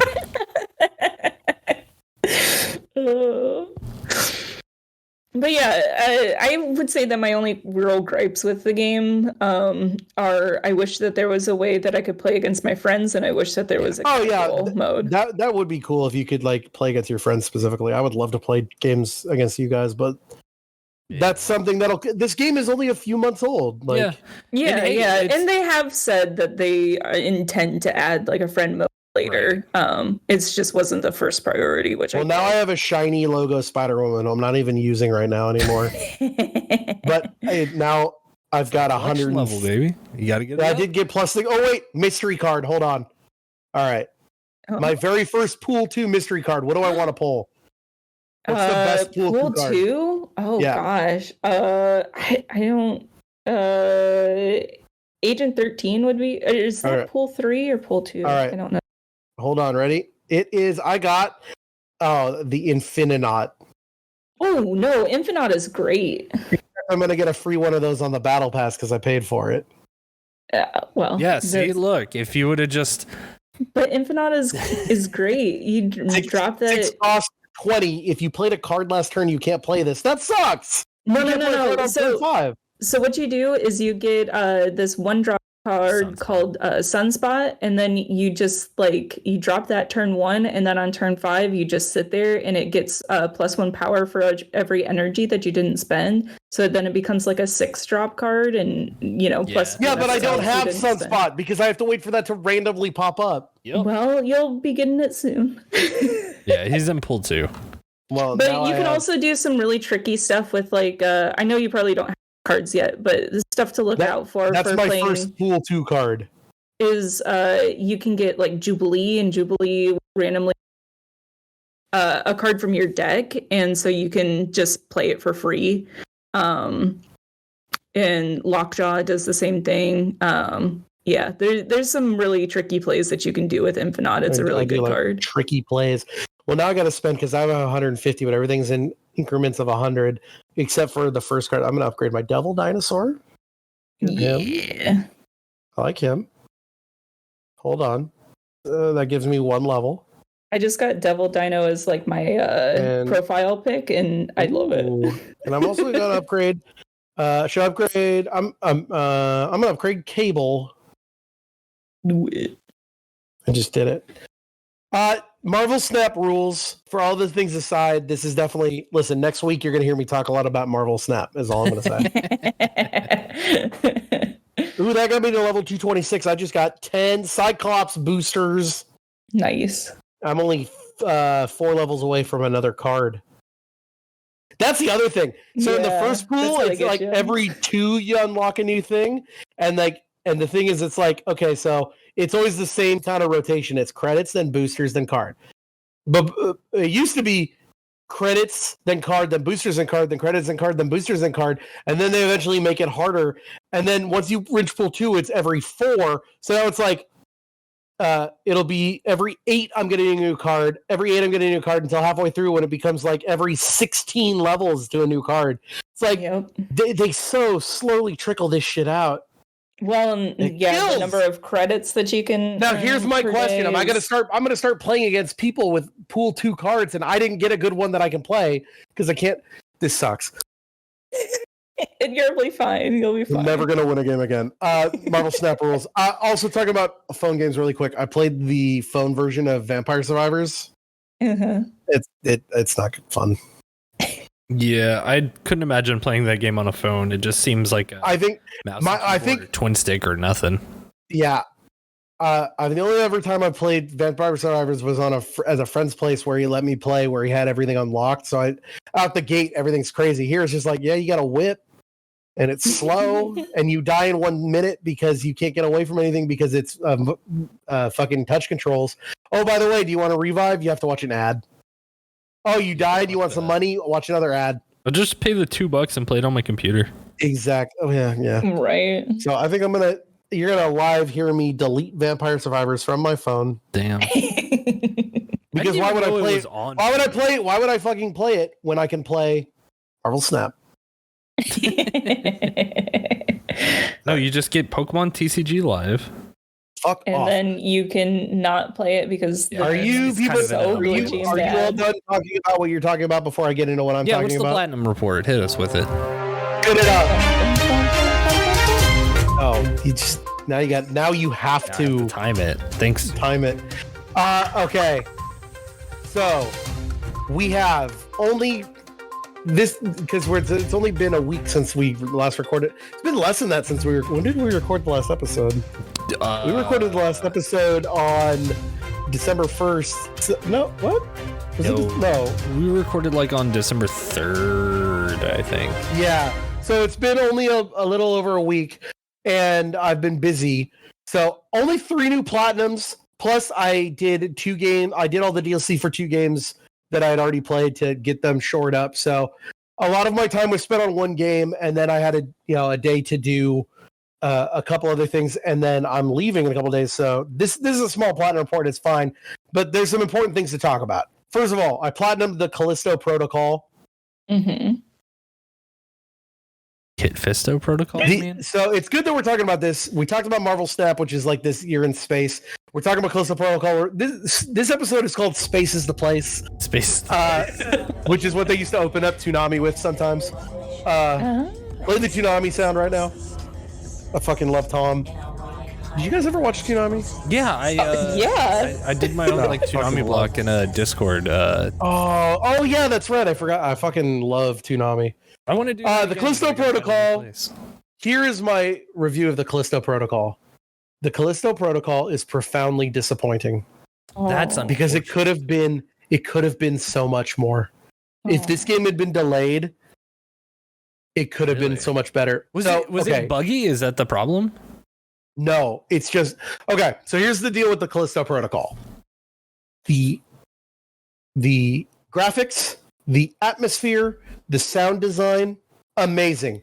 The story, it's okay. It's nothing new. The gameplay is where it fucking lacks. This game was made on the premise of the Dead Space people are making their own game, right? Right. So when I say Dead Space and I say gameplay, what's the first thing you think of? Shooter, horror kind of game. And that gun that lets you cut the limbs off, right? Yeah. You know what you don't think of? The bolt gun or whatever it is. Third-person melee dodging game. Oh. Here is the gameplay of the Callisto Protocol. You hold the left stick to the left or right, so when an enemy hits you, you automatically dodge, but then you have to go between left and right, and then you have to wait till it's done, and then you press or hold R2 to hit it with a baton a couple times, and then that's the dance. And you eventually get a gun, and how it works is, because there's never enough ammo to actually just unload on people, what you have to do is you wait until you've hit, and then it'll tell you can press once to do a combo, and then you hit it some more times. It's just boring gameplay. It's very confusing gameplay that nobody understands, and then once you understand it, the game gets so much more boring. So my question is, if the problem with the game is gameplay, and that's kind of a flawed concept from its conception, it seems like, how would delaying it help it? They would have maybe changed some things to make the gameplay, changed that mechanic to make it more fun. No. Maybe. I don't know. So, okay. So I'm going to, you know what? Fuck it. Does anyone care about spoilers for the Callisto Protocol? I'm never going to play it. Josh Duhamel from Las Vegas and Transformers plays this guy, Jacob, who's like a pilot he's like a trucker. He's like a space trucker. And the game opens up with this scene of like this kind of slummy space market on the moon Europa. And all of a sudden everyone's dying. You don't know what's going on. Then he's on a ship and he's like, we're hauling stuff from Europa to Callisto, which is another moon of I think this is all Jupiter. and it's a prison planet, and we got to get some medical supplies over there. And then you get boarded by a terrorist organization called the Outer Path, headed by that girl from The Boys who plays Kimiko. Mm-hmm. And she brings your ship down, and then all of a sudden, the guy that plays Starkiller, Sam Witwer, the guy who was also in Days Gone, he's like, "I saved you. I'm captain on this prison, and we'll get you." And he gets a call. It's like, "Oh wait, you got to go in prison too." They don't ever explain why. Then you wake up in prison, and then a mysterious outbreak has happened, and it becomes Dead Space. Huh. Then there's no story there's only 8 chapters in the game. That's chapter 1. Then there's no story for the next 7 chapters. Oh, get out of here. Chapters 2 through 7. All that happens is I got to get through the prison. They don't explain what's going on, why you're special, why anything's going on. There's literally, it's just get through the prison. You meet this guy who's like this Cockney guy. He's like, "Hey, bruv, I've been in this prison forever. We're getting out of here together, bruv." And he's cool. His name's like Elias or something. And then he fucking dies. And then it's you hanging out with this girl. And it's like, "We got to get through the prison." We found a prison colony underneath, or we found an original colony underneath the prison, and it's also got those things. That means that it's been here the whole time, the weird virus that's turning everybody into monsters. And then finally, at the end of the game, you find out he's really self-conscious because he keeps seeing the ghost of his dead captain, because he was hauling medical supplies that he knew was shady, but he didn't know why. And he opens up, and guess what? The fucking virus from that planet that turns people into Dead Space monsters.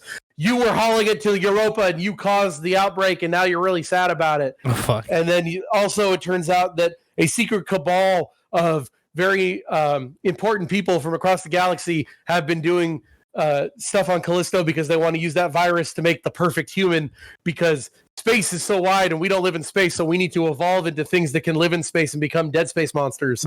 And then fucking you didn't fight any of these Sam Witwer, scenes, right? No, I watched every cut. You can't skip the cutscenes. The cutscenes are unskippable. Wonderful. So then you fight Sam Witwer, who's become the evolved person who can be the Dead Space monster, but not a mindless Dead Space monster. And then the fucking the guy who plays the warden, and he's one of those guys where it's like, if you heard his voice, he's been in every video game. You know what I mean? So the guy that plays him is named James C. Mathis III. Okay. Who I know you have no idea who that is, but you would know his voice if you heard it. Okay. Who has he played though? Do you know? Do you have like that you would know? Yeah, that I would. Let me see here. Let's go to video games. He was Donald Anderson in Snake Eater. Okay. He was, what's another game you would have? He's in like in a bunch of games. Try to find like the big ones. In Marvel Heroes, he was Black Panther.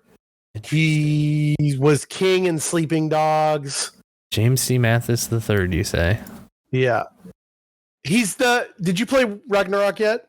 No, I'm not gonna play Ragnarok. I don't know if you're not gonna play the second best game of the year. I had Sarah explain everything. Hildis Vini in God of War Ragnarok.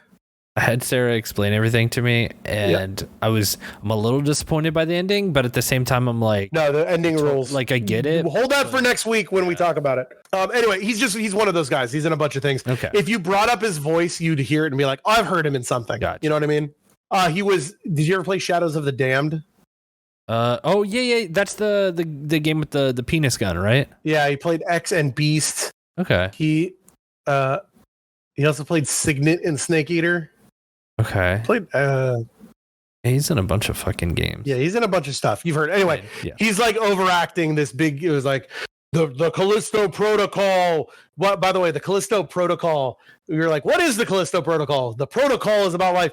It's about turning people into Dead Space monsters. That's the Callisto Protocol. And then the end of the game is that you take the fucking the boys girl that is the head of the terrorist organization.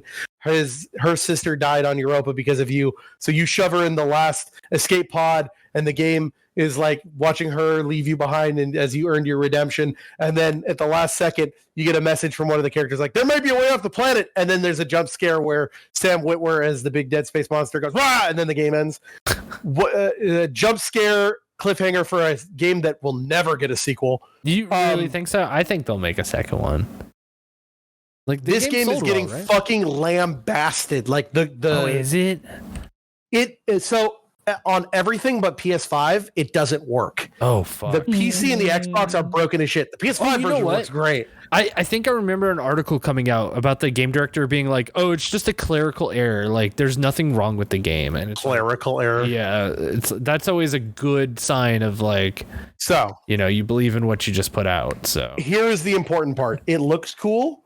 Like the people acting are trying, even though that one guy's hamming it up. Right. But the story that kind of doesn't make sense. But whatever. The hard part, the game is just boring to play. It's just boring. Yeah.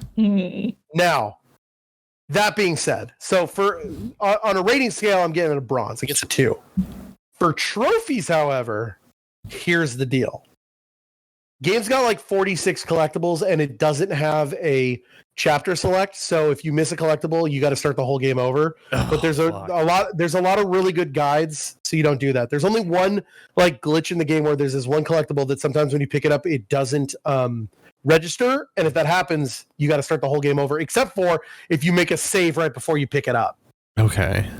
And also the game extensively auto saves, which is really nice. So if you do miss something, you have the game has like 10 auto saves that scroll. So it's like it auto saves and it gets to 10 and it goes back to 1. So it's like you have a lot of options. You've got a good like choice. Got it. Okay. I like it when games do. I don't think enough games do that. So it's always just the one.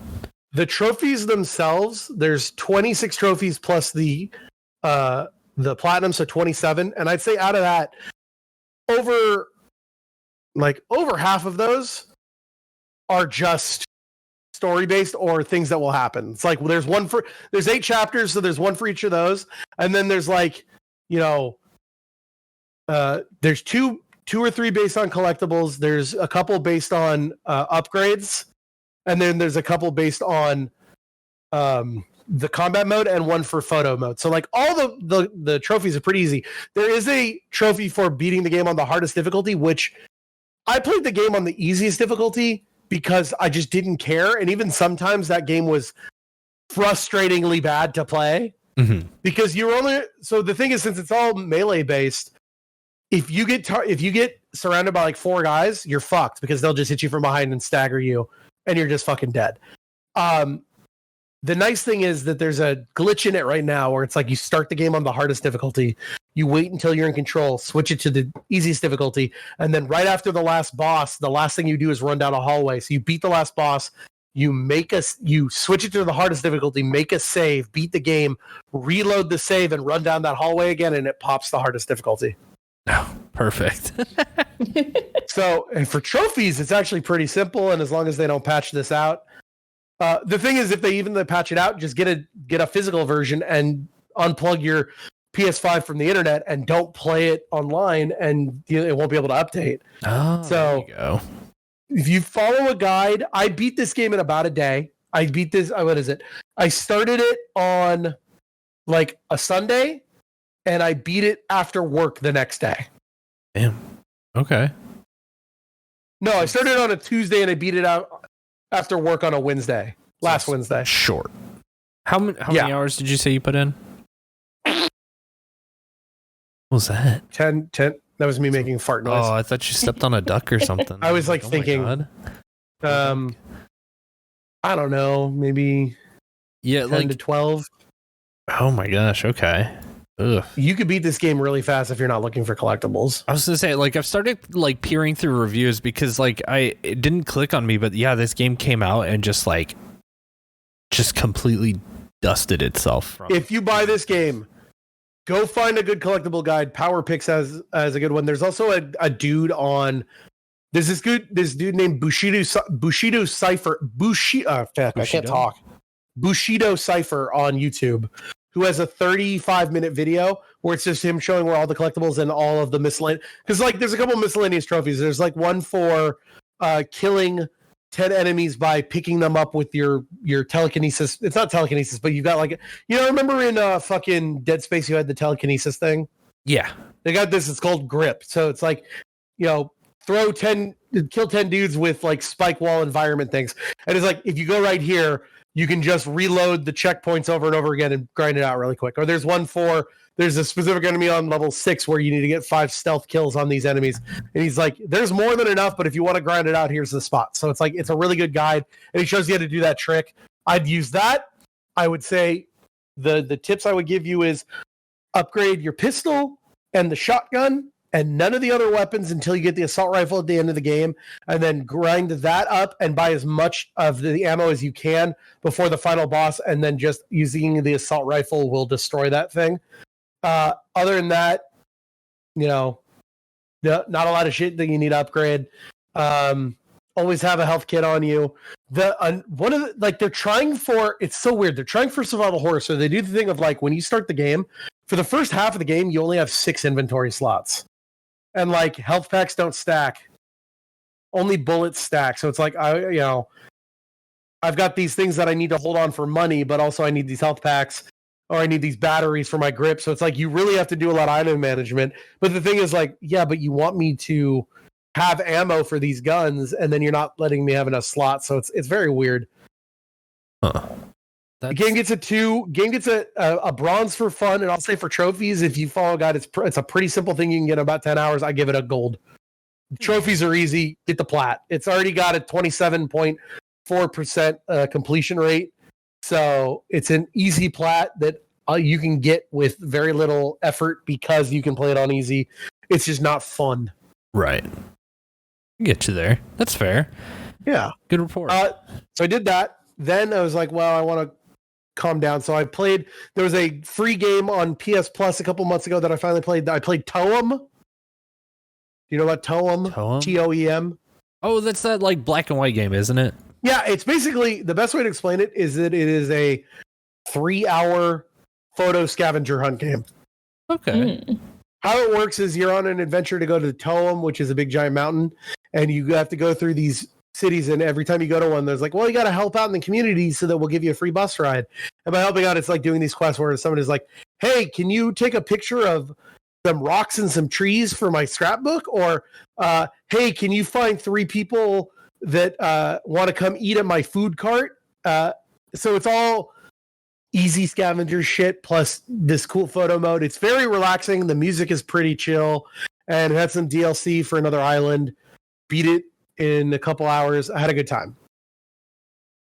So that's the next platinum. The next thing that happened is like, well, I'm leaving in a couple days, so I don't want to start a big game.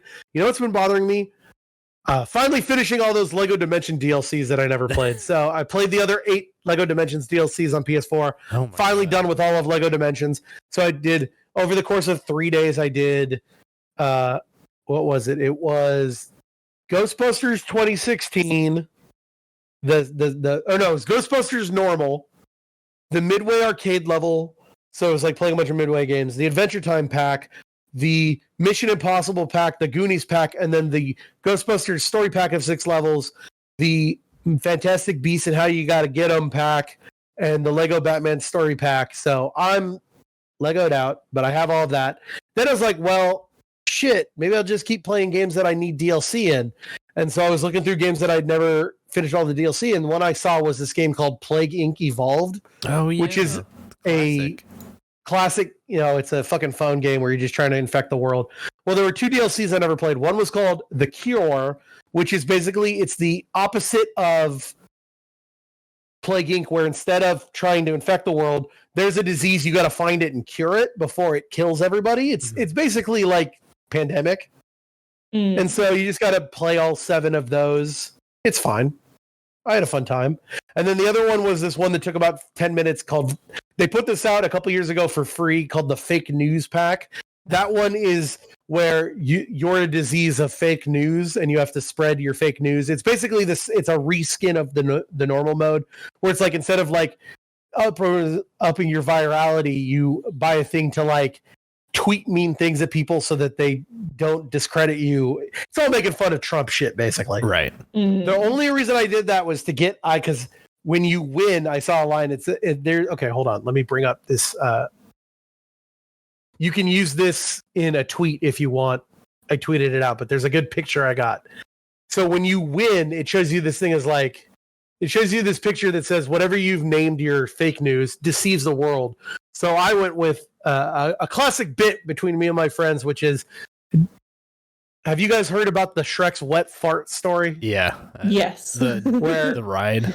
Where Garrett from Mega 64 told everyone, was like, yeah, there was this thing, it was a Shrek 4D thing where you watched basically a Shrek Halloween special, whatever, and they would like spray shit in your face when a dragon sneezes on you, and it was one of those like movie experiences you see at like at Disneyland or whatever, like Tough to Be a Bug.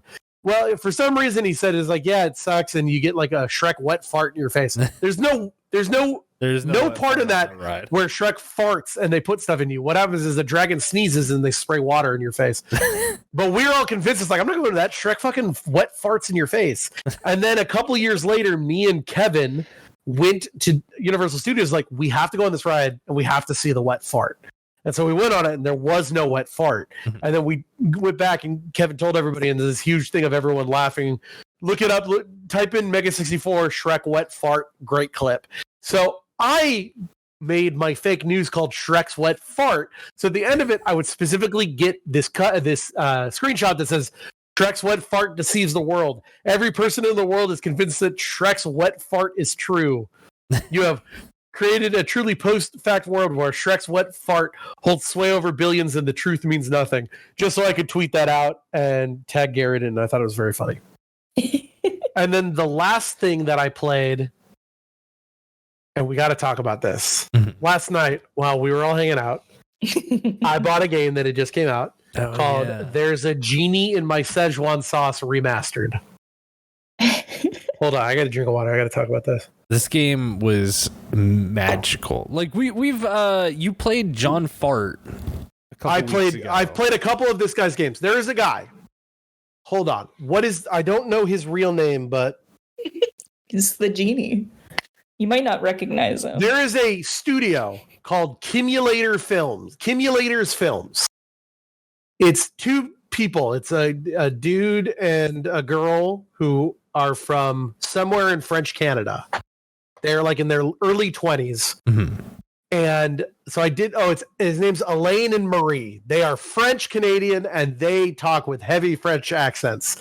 And their English is good, but it's one of those things where, like, if you've ever talked to a French Canadian, it's like the words don't come out exactly right. Right. But you get what's going on. Yeah. I did some research. This guy has been making games since he was 17, and they're all shitty FMVs or shitty like animated FMVs. Not FMVs at that point. Shitty, like basically choose your own adventure things. Right. They suck. But they're fucking fascinating and amazing at the same time. I want to talk to this guy. I want to get this guy on the podcast because I want to talk to him from the side of like making these, like shitty games and getting trophies on them. That's not the point. This guy's been making games since he was 17, and they used to put him on Steam, and he flooded Steam so bad with all this shit that he got banned off Steam. That rules. That's why this one is called a remaster, because he made it when he was 17 on Steam. Now he's making games and putting on a PlayStation. He's made 5 games. I've gotten 4 of them platinumed. We've talked about a couple. We've talked about them all on this before. Right. Back at the beginning of the year, I talked about this game called The Jikus, which looks like this bad stick art with these bad fucking jokes. And I just realized it's not that this person's doing an accent. It's this French Canadian's not talking. Then he made I'm in Love with Your Dead Grandmother, which is a game about a guy who meets a girl and then sees a picture of her dead grandma and starts imagining like banging her, or not, like dating her. He also made a game called Totally Normal Journey. I haven't played that one yet. I will, and then we'll talk about that. Then he played John Fart, Textiverse of Craziness. That one was about John Fart going back in the past to stop bees from taking over the world. And then this one is There's a Genie in My Szechuan Sauce Remastered, which is 2 French Canadian men find a Szechuan sauce from Pickle Rick and open it and find a genie who's a man in a red Make America Great Again hat and with fidget spinners for glasses. I'm going to give him a pass. We were all 7. He's 17. This was made in 2017. He said it was 17 at the time. And they're French Canadians, so they don't understand how fucking bad that shit was. You know what I mean? Yeah. Mm-hmm. And everyone was edgy and dumb at 17. Right. Yeah. A lot of this game is yelling at a guy going, my name is Jeff, my name is Jeff. because that would have been right around when the My Name That was the joke of the whole game. That and yelling and yelling. Yeah, really just loud. absolutely peaking. Trying to blow out my peak your audio. It's always funny. Like so at least with the last three, they're all just. I will say this. This is the way I said it last night. Are they good? Absolutely not. Is he trying? Way more than the people making the sheep P and the pig D and the jumping H. You know what I mean? Yeah. Mm-hmm. There are people on the on PSN profiles who are like, when this came out, I was like, oh, another shovelware game. I was like, this is not shovelware. No. This guy is making. This is art. I think the way that I explained it is, it reminded this one especially because, like I said, it's him remastering shit that he made 5 years ago. This reminds me of like the shitty VHS tapes I would make for my Spanish class because my Spanish teacher would let me make presentations on, and I would make these dumb little VHS movies, which I will not talk about or ever show anyone. You'll never see them. You'll never see them, and they're all in Spanish so that I could get better grades. Yeah, like I think that I said it last night too. I made a video and very similar concept to this, where it was like making like a video game but with, you know, real life people or whatever. Right. Here's another thing. I want to join this guy's Discord. Apparently the John Fart and the Texiverse of Craziness was co-written by people randomly throwing up dumb shit to him in his Discord. That's great. See, I want to make a video. I think my goal next year video game. Once again, when you tweet out shit, what out of all the ones you do, one of them is going to be a clip of this, like part of talking about all this weird shit here where no, not this part. One of the better parts. You're going to fucking tag him and you're going to say, please come on our podcast.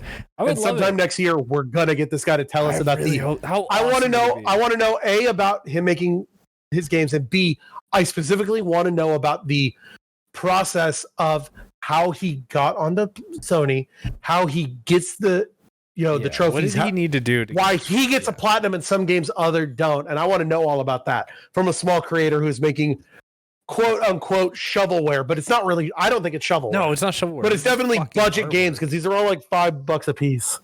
Yo, what if you could make a platinum list for him? So there's some, I was looking through his Twitter, and there was some other person, some streamer with, only a few more followers than me, but not that much more, that he put in John Fart in like he put him in the fucking menu. So it's like, put us in one of your games and make me one of the trophies. Oh, you could become the trophy. That's all I want. So we'll talk to this guy. I want to talk to this guy. I'm going to join his Discord. I'll buy every game he makes. I got to do Totally Normal Journey, and he's got more coming soon. End of the Genie in My Szechuan Sauce was him coming back in a dress saying that this is a character from his next game. So anyway, that's the Platinum Report. 3 new plats, finished some. That puts us at 1,672 platinums. I went up a rank, even though I didn't earn that many trophies, which makes me think somebody got busted for cheating again. So I just need like a couple more people to get busted for cheating, and then I'm back at 69, baby. Yeah. We're going to keep going. We're going to keep grinding. And next year, the goal is no sheep D's and whatever. I hope you stick to that, because I feel like that was the goal this year. And here are the shitty games that I will still play. I'm debating if I'm still allowed to play Christian Breakthrough games. That's a cult, man. You're funding a cult in the desert of Arizona right now. Did you play that Sagebrush game? No, I didn't. No. Oh, you should have played. It was 60 cents. You fucked up. I did. I just watched a playthrough. I don't know about those. I will still play things like puzzle games. I think always should be fine, even if they're like the Pretty Girls. The Pretty Girls series is now making Pretty Boy series, so maybe I'll play some of those. But like the word puzzle games that are made by Paugi, I think always should be fine, even if they have like a 90% rating. Right. I will play all of this guy's fucking shit forever. And then anything where it looks like it would just be fun. I'm done with anything where it's like $1 to buy a platinum. I'm done with anything that seems like it is just the same game reskinned 8 times. I will still keep playing children's games, though.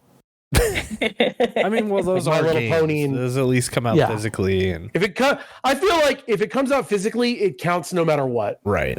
Oh yeah. Well, that and like you can give them to your niece or whatever. Yeah, so. But like that's the thing. We're going. Oh, and anything from Japan, even like these fucking like last time when I played all those Grisaya games. I'd like to know. Yeah, it's like we only got 3 new platinums this week, but once again, it was only a week, not 2 weeks. Mm-hmm. So we'll see. But I mean, I'm going to be gone for a lot of it, so I'll still be playing some shitty shit on my Vita that I still have downloaded. But I want to know if here. You know what? This is the email question of the week, which we won't get to next week. We won't get until our gamer. This is how we'll decide. Not next week, but the week after that. The next real episode is our gamer resolution episode, right? Right. Email in and ask your questions, but at the end of it, put a PS, and it's just, should Ryan play breakthrough Christian gaming games? Should those be allowed? Yes or no? Why don't you make that the Twitter poll? Yeah. Because we're going to do both, and we'll add them all together. Yeah. There you go. So if you mail in a good question, you get a second vote. That's how. This is how we fucking. This is how we con people into. Because I love answering emails. Those are my favorite things. So it's like the gamer resolution. I want a lot of emails about what your gamer resolution is, and if you have questions about gamer resolution shit, and if you email in, you get a second vote. Yo, I will say that as a regular listener, y'all have been killing it on the email questions lately. Oh, stop that. How long has this episode been so far? Well, we are 2 hours into it, and still need to talk about 3 very long games. And we have to talk about Mass Effect. I'll say this. No, okay, I made a revelation the other night. You know how I really like doing the thing where we talk about the whole story and inputting our things? Mm-hmm. Well, recently, my good friend Frank Howley and I, through his thing, we watched this movie called Kick-Assia. Have you heard of it? Yeah. No. And it is re-emerged in me a hate watching of a lot of the nostalgia critic. Uh-huh. Yes. Is it hate watching? Like I don't know if it's hate watching, right? It is watching and be like, fucking guy. This all he does guy is made a lot of money. all he does is yell at the screen and pretend to fire a gun. It's not that Kick-Assia movie sucks, but I love watching how bad it is. When I sit here and I talk about in the story of a game, and then we make jokes, are we just video game nostalgia critics? Oh, 100%. Are we the angry video game nerds? Yeah. Oh no, that's bad, right? I mean, they made a lot of money. We're not making any money off this podcast. Yeah, but we're having a lot of fun. You've made money off this podcast. I haven't made shit off this podcast. Well, I did. This podcast. Okay. When I did put that ad in there, I did make a little bit of money. You doing this podcast has gotten you sponsorships. I ain't gotten shit. I don't know if it's the podcast getting me. I think that's my 100%. No, it's 100%. Listen, the podcast. It's me. I'm the big bump. That's fair. I'm the mid event. Dr. Ryan bump. And then you get paid, which is bullshit. I think your tax bracket covers you. Fair enough.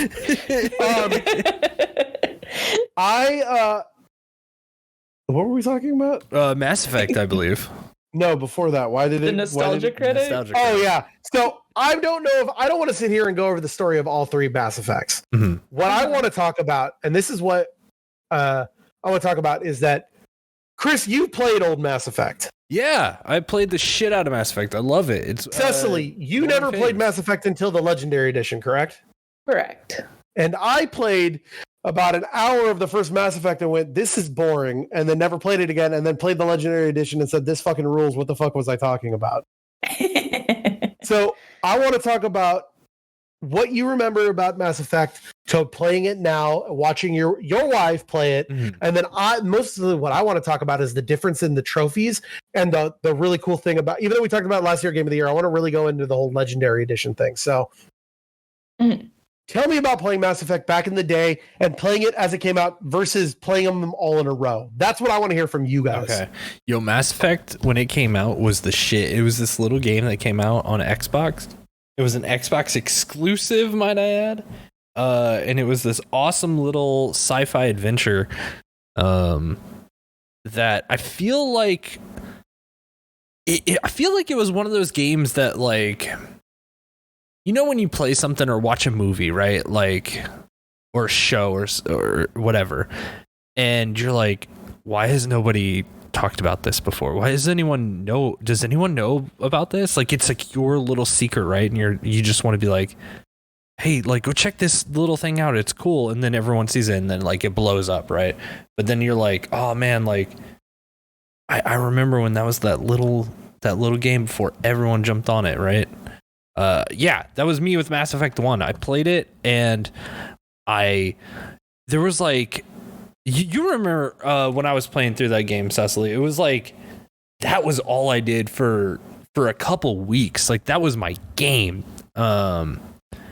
Yeah. But no one talked to, like, I bought it on a whim too. It was just something I was like, oh yeah, I kind of want to play an RPG. And then that was kind of one, like, at that time, I think I was on this kick when I was during the 360 era where I would just go to the local, like, Family Video or Blockbuster, whatever, and I would just rent every 360 game pretty much. Like, I would just start at A and I would just went down through every single one, and then whenever I'd get to the end of the alphabet, I'd restart and hit the games that I didn't hit, or like the games that, like, came out in between that, right? And just kind of kept filling it in, and I would play everything that they got. And when Mass Effect came through, I got that really quick, played it, rented it first, and then went and bought the game because I fell in love with it overnight. And then I feel like a few months went by and, like, some people were like, hey, yeah, this Mass Effect game is really good. And, like, I guess I just wasn't as tuned in at the time, but, like, it felt like no one was fucking talking about it. But sure fucking enough, the game would go on and do very well, that they would make a second one. And that was one that I was waiting for, like, could not get it sooner, right? Played it. I had a terrible playthrough because I am really bad at these kind of games where you have to make choices, and, you know, if they have some consequence, then it's like, you know, I will probably choose the wrong one because I will always choose things in the moment with my gut. I killed like half of my crew at the end of the game, and then I had a hard time wanting to play the third one when it came out because, one, I had killed half the crew, and then two, Mass Effect 3 was not good at launch.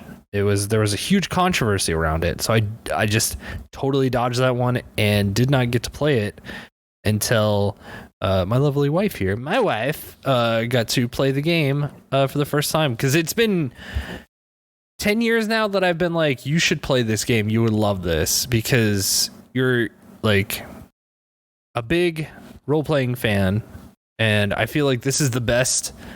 Oof. I really... This might... What? Mass Effect 1, I think, might be the best Western RPG that's ever been made. I'm trying to run through my brain. Absolutely not. What other Western one is better? Knights of the Old Republic. Ooh, man. You know, that's a really good... I like them about the same, completely honest. I think that Mass Effect 1 and KOTOR are equally good. I think just because I like the Mass Effect world, they did their own thing. I think that Star Wars Knights of the Old Republic, because it's Star Wars, and also now listen, that ending of Mass Effect 3 didn't stick its landing, which kind of retroactively kind of makes... I completely disagree. Well, good thing that you're wrong, but that not sticking its landing kind of retroactively makes the other two games kind of not matter as much. So KOTOR being the whole reveal of you being Darth Revan is still one of my favorite reveals in all of video games. Oh, sorry. Spoilers for Knights of the Old Republic, a game that came out in 2000. No. Yeah, what, that you spoiled that you spoiled when I was playing while she was playing the game. When was that? It was during a stream. You were like ranking best games or whatever. There was like a top, like it was a March Madness bracket that came out with like best games. Yeah. And yes. Soup was literally playing KOTOR, and you just said the ending out loud on the stream. We're like, well, great. Glad you're playing the game, Cecily. Listen, I phone it in. That is not my fault. That game came out 20 fucking years ago. Yeah. You can't, like, the fact that you didn't know is pretty good. Did it ruin the game at all knowing that? Oh, I mean, I haven't played it. Yeah, she stopped playing the game. So. Oh shit! That's a good game. Please go back and play it. No, I intend to. I kind of keep waiting to like forget that that's the ending. But that's kind of the joke now is that like everyone loves to talk about KOTOR because it's a great game, and every time we talk about KOTOR, we have to bring up that it was totally ruined for Cecily in the middle of her playthrough. I just love that I fully dodged like that spoiler for like 10 like years, and then now it's just spoiled for me constantly. Like that's the anytime that KOTOR is brought up, it's like, oh, and then the ending, and I'm like, cool, well, I guess I'll wait a little bit longer to play it so I can like kind of forget about it a little bit. Yeah. But hey, great game. I still think that they're both as great. I will also go on the record and say I think Mass Effect 1 is the best of the three. At this point, you're never going to forget, so you might as well just play it. Yeah. I know, but yeah. It's just kind of like that thing of like, I like to wait like a while before like rewatching like a movie or a show or rereading a book or something so you can kind of forget about it a little bit and be surprised by things again. Yeah, I don't think you're ever going to forget, so you might as well just play it. It's one of the best games ever made. Just fucking play it. Yeah. It's a very good game. KOTOR is the best game that BioWare has ever made. And the best Western RPG. The best Western Mass RPG. Mass Effect was a really good game. Well, KOTOR is better than Mass Effect. Honestly, but I will say I think Mass Effect was the last good game that BioWare made. No, because they made Mass Effect 2. But see, here's the thing: is that Mass Effect 1 is a better game almost in every single way. Mass Effect played the Dragon Age games, and you have a thing against fantasy games, so that's a biased opinion. Yeah, it's a biased opinion because I don't want to play in their dumb, boring setting, and I would rather play their cool, awesome space setting. I've always wanted to play Dragon Age, but the thing of like going back to the Game Awards, in 2014, Dragon Quest Inquisition that had been out for less than a week won Game of the Year, and it was getting middling 70 to 80 reviews against games that were definitely better. So that has always made me kind of hate Mass Effect or Dragon Age because I absolutely know that those awards were bought and fucking paid for. Oh, absolutely. Sure. I've only ever played Origins. I really liked Origins. I've played through it a couple of times just to kind of like re-roll the character and everything with that. But yeah, I mean, Origins at least, it's a fine game. I wouldn't like fight anybody on it if they were like, I didn't really, you know. I would agree though. I'm not much for what's it called? What the fuck is it called? Fantasy. Yeah. Fantasy. So that was always like the thing with Mass Effect with Chris and I is like Chris was super, super into Mass Effect because they really like sci-fi. Fiction. Yeah, science fantasy like that. I love sci-fi. Get me in there. And I was always more into the Dragon Age games because like I'm a big fantasy head and only kind of more recently have been like getting more into like sci-fi genre stuff. So Mass Effect, like there was always a couple of things that were like a barrier to entry for me for Mass Effect. One was the setting. Like I didn't not like sci-fi at the time, but it just like it didn't pull me as much from the get-go. And then the other thing was being forced to be a human in a world where you've got all these cool like alien races. That's always a thing that really bothers me. Which I get it. I get why they do it this way in Mass Effect. It's important and integral to it's like, integral. The whole game is about humanity not knowing what's going on in the universe, right? Yeah, that's fucking integral. But you know, as somebody who doesn't know anything about like or didn't know anything about the story or anything at the time, just like from like that's like usually like a big like thing for me is like I want to play. That's one of the things that I like about Dragon Age.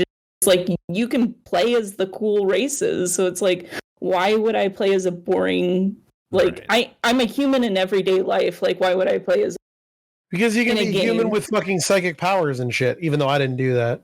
Yeah, but that's never the way that the game was being like sold to me or anything. It was. Let me ask you this: what were your guys' go-to classes for Mass Effect?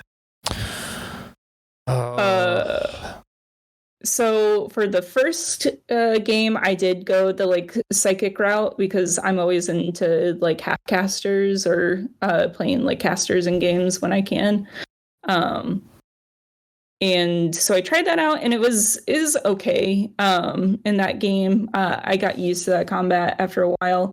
But by 2, I was kind of like, I think I'm gonna like change it up. So then I changed to like the like sneaky sniper class, and I loved that. I think was it the Vanguard class? What I'm thinking. So for those who don't know, there's basically 3 main classes. There's engineer, there's adept, which is psychic powers, and there's soldier, and then there's 3 classes in between, like half soldier, half engineer, half soldier, half psychic, half engineer. You know, so you have your mixes. Yeah, and I played the one that was like the biotics and combat together. Yeah, let me tell you about the best power in all of Mass Effect. Are you ready for this? Yeah. The best thing that you can use is a gun. Yeah. The best class is soldier, because you get the best armor and the best assault rifles, and you just shoot everything in the head. I don't have time to cast woogity boogity powers and put up woogity powers so cool when I'm shooting a dude in the face. I can do that in any other game. I want to do magic cool powers. That's what I want. No, it's way better to shoot dudes in the face. And plus, I love in these kind of games where you have to like specialize, like, you know, like what weapons you use and stuff. Like, I really like using pistols. So, I love a good assault rifle. The only game like this where pistols is the best is Alpha Protocol, because the Alpha Protocol, they made them way fucking overpowered, where you can just so busted that you can just one shot everybody in the fucking head, even on the hardest difficulty. That's what makes a good shooter, is a good pistol. I mean, look at Halo. That's the best gun in the whole game, is the pistol. Alpha Protocol reminds me a lot of this game. I could see that. They came out around the same time. I like Alpha Protocol more. But this is still a good game, but Alpha Protocol is way better. I would like to see more Alpha Protocol, but like, I don't know, Mass Effect 1, there's something about like that world gripped me, you know? That first game, I was just I loved everything. So I'll say this. I know I don't want to talk about the story, but let's briefly go over the story of all 3, which is Mass Effect 1 is about humans have basically they finally found there's other intelligent life in the universe, They found this thing called the mass into the stars as well. They started, basically Earth went, there's colonies on Mars or whatever, and they hit this thing called the mass relay, which is this big giant thing that are just all over space, and it's how they can do faster than light travel. They've been here. Nobody knows where they came from. They came from an ancient race from before the time of, space. And basically all the other aliens are like, okay, humans, you're no longer primitive. It's Star Trek shit. You're allowed to join the Federation. And the story of the first one is like, humans are still kind of new, and there's this thing that's attacking all these human colonies, and you are allowed by the Federation. I don't remember what it's really called, but like the Council and Federation is like, all right, you're the first human allowed on our super special task force called the Spectres, and you got to find out what's going on. And it's a big plot, and at the end you find out this one guy turned on, one of the other Spectres turned on the entirety of all human life to work for these robots who want to take over the universe for robots. And it's a good story. It's fine. It's a classic story. I don't think it did anything new or different, but it didn't have to. Yeah. It was just a really good iteration of that classic story. Right. And there's cool characters, and it's one of those things where it's like you get to, much like in this game is the upgrade of what they learned from KOTOR, because in KOTOR you had all these different planets just like you do here, and you had two friends you could bring with, and everybody has different. There's 1, 2, 3, 4. There's 5. There's 6 different people that you can bring with you, and so do you want to bring you got some humans, you got these, and then a couple aliens, like you got this, what it is all 6 of the 6 different classes. So it's like, well, you got the soldier, who's a big giant grunt dude, who's a Krogan guy, and the spy. So the Tinker, the Tailor, Soldier, and the Spy. Yeah. And so you get to play around with all the things that you don't have, which is nice because some of the trophies in here are for using a bunch of powers that I don't have. But it's like, I can bring that guy and make them do the thing, and I still get the trophy. And it was kind of nice. I would call this, just the kind of the KOTOR 1.5. Okay, I don't think it's. You know what? Here's a good question. Who did you always with on like your team? I was fucking Rex and Garrus 1,000,000,000%. Oh, okay. So you were just all like fucking soldiers. Gun. Now, I cast gun. I cast gun. Now, if you want to ask me who my favorite character is in the game, it's Liara. It's no, she's the one that I banged because it was I wanted to see a blue butt. But Talia's low-key the best character. Talia's low-key the best character. Like the 3 characters you take with you take Garrus because husbando, and then you can't take Garrus or you got to switch. You switch to Liara and Tali, but. Yep. Especially when you get into fucking Mass Effect. How are you gonna do my boy? Well, how are you gonna do my boy Rex? Rex is really. Rex was always my 4th switch out. Rex is the dude. Here's the thing. So there's everyone in the cast in the original game, except Miranda. She sucks. She could die. Miranda rules. No, Miranda's good. She's played by.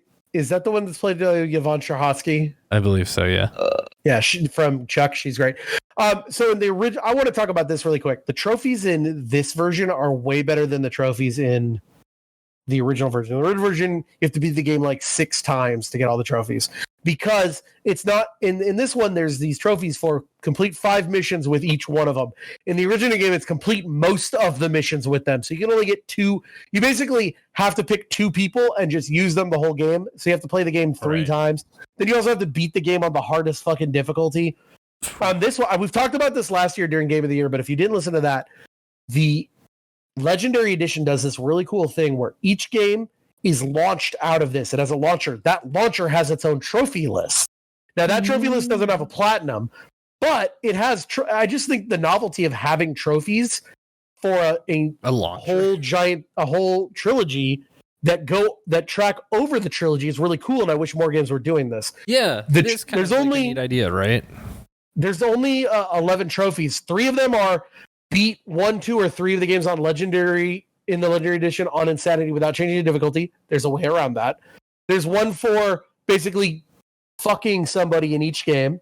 There's one for finishing 1, 2, and 3 with the same character, because you can the character you beat 1 with, you can upload and put into the next game. There's one for killing 200, 1,000, and eventually 2,000 enemies over the course of all 3 games.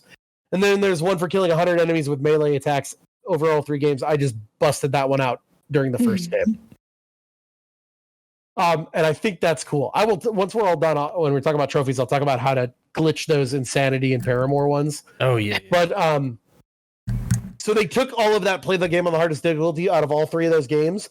And they put them on the other thing. So I played all these games on normal, which is nice. And I was able to just do whatever I wanted. Also, there were all these trophies for like using all the different powers 25 times. In the original one, it was like 175 times. Oh, jeez. So this trophy list is much easier. There's only a few missable trophies, one for like finding all of these codexes, and you can miss a few. But other than that, it's really just play the game. They baked the DLC into the original, like the DLC that came out originally. They just baked it into the game, so it's a normal trophy, which is fun. And it's like it's mostly story stuff. It's mostly use everybody. It's either they do the whole like in KOTOR they did the light side good side. Here it's called Paragon or Renegade. One of the trophies is get at least 75% of the total points. So it's like, I don't know about you guys, I went full Paragon through all three of these. Yeah, same. Yeah, pretty much. And they use all the powers like 25 or 50 times, do all of these levels. I think the other big missable one is that you have to use Charm or Intimidate to resolve an impossible situation. There's this one mission where there's this whole thing going through the first game called the Genophage, which is Rex is this alien from a race called the Krogans, and they were trying to take over the galaxy at one point, and to get around it, the council released a virus that basically made them all sterile. Mm-hmm. And so halfway through, you find out that there's a cure, but if you use the cure, it's going to fucking ruin everything. So you got to talk this dude whose whole mission is to find this cure into not taking the cure because it's like a poison pill. And so you have to have enough Paragon or Renegade ability at that point to basically talk him out of it. You should use a guide for that because you can fuck that up. Yeah, makes sense. But I want to rate each one of these games by themselves. Okay. And then the whole legendary thing is a thing. I think for fun and for trophies, I would give this a 4. The only reason it's not a 5 is because it has a couple missables. Okay. And to get those like use whatever 25 times, the easier way is I just took each character and there's a on the Citadel, which is like your basically main town where you buy shit. There's this little AI pedestal, and you can just use all your powers on that. So I just sat there and basically would use my powers, reload the game, use my powers, reload the game, and I did that every time instead of using them in the field. So that way I could just play the game out. That way I could just shoot gun. What would you guys rate Mass Effect 1? Cecily, why don't you go first? I really, really liked Mass Effect 1. I really liked once I got used to the combat, I found I really liked the combat, even though it was pretty simplistic. The mini games, like going around in the little rover, is super fun. And they really did it dirty in the calling game. Which I was really bummed out about because I really liked doing those sections in the first game. I like how the story is like, I can see where they were like, oh yeah, we can totally make a sequel to this, but it also could just live on its own as like its own self-contained thing. I think all of your like companions in this game are pretty charming, except for Ashley. Like, fuck her, she's a spacer. Ashley's the best one. No, she's a space racist. No, she's not a space racist. She just understands that humanity is strong.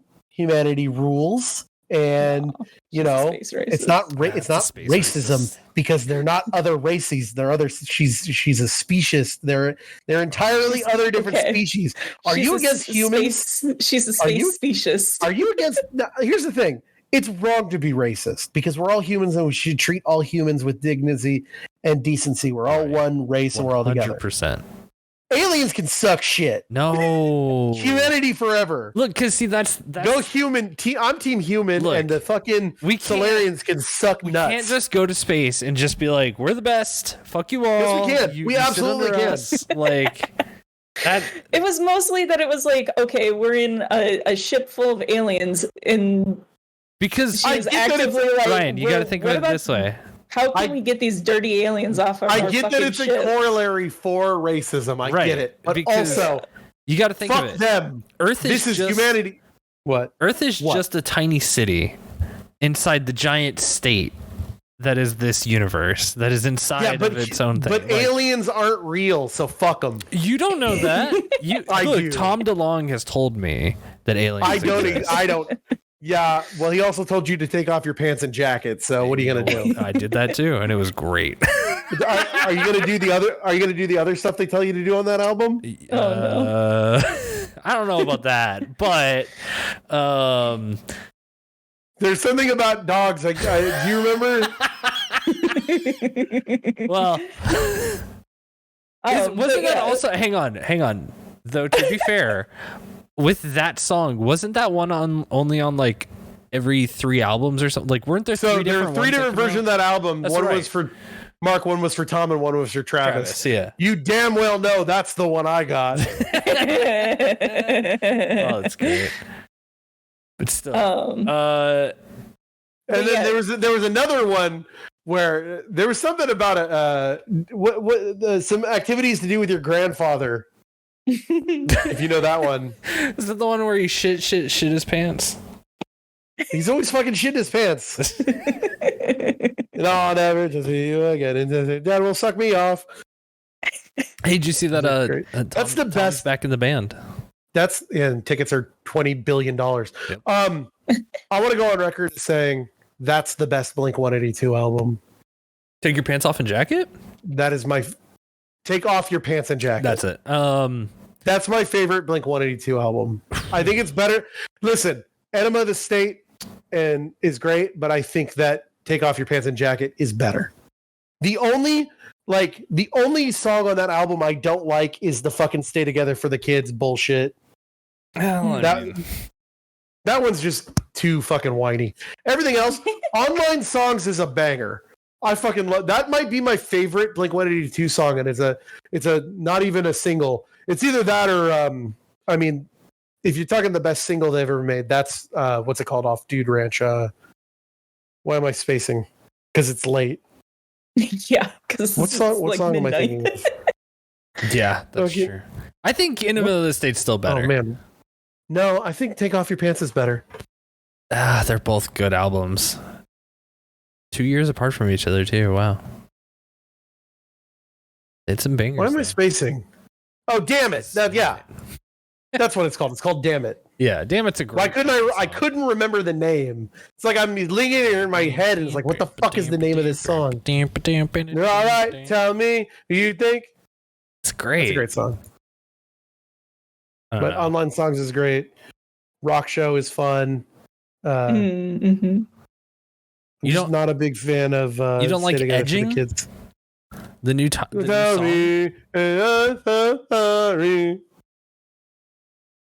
I don't know. It did lead to a lot of good fun memes. In like California or neighborhoods. What are you talking about? The albums that came out like recently, or well, in the last 10 years, I have not listened to a Blink-182 album. They put after Take Off Your Pants and Jacket. They put out that the self-titled one, and I was like, oh, I'm done with Blink-182. Yeah, I don't know. Blink-182 to me, Blink-182 is 3 albums. Cheshire Cat is okay. It's Cheshire. Good. It's got some good songs. It's 4 albums. Cheshire, Dude Ranch, Enema, Take Off Your Pants. That's the end of Blink-182. Feeling This is okay. Like, listen, for the time and the age. It is okay. No, it is called Cheshire Cat, not just Cheshire. When the self-titled album came out, I feel like that was like the perfect age to be into that album. But now looking back, like, there's a couple of songs that are okay off of it. But no, I think those everything up to the self-titled, everything up to the the first song on the self-titled album is good. And then after that, it kind of starts to fall off. I don't know. I feel like I've had this conversation with a bunch of people, and I feel like when you get to what is it? What's the song? I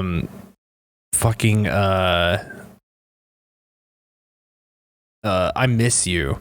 I feel like that's like the last song from Blink-182. It's like you get to track, and that's the third track on the album. You get to that song, and then that's it. Like, no more. We're good. I don't know. I just felt like that album was a little bit too like self-serious, I guess. It definitely was. They were taking it like too seriously. It's like, Blink-182, what are you doing? Oh yeah, I Miss You is a song I think I've not stayed together for I don't know why I always mix those two up. Once again, it's midnight. Yeah, it's because like that's the song that's like, this song is fine.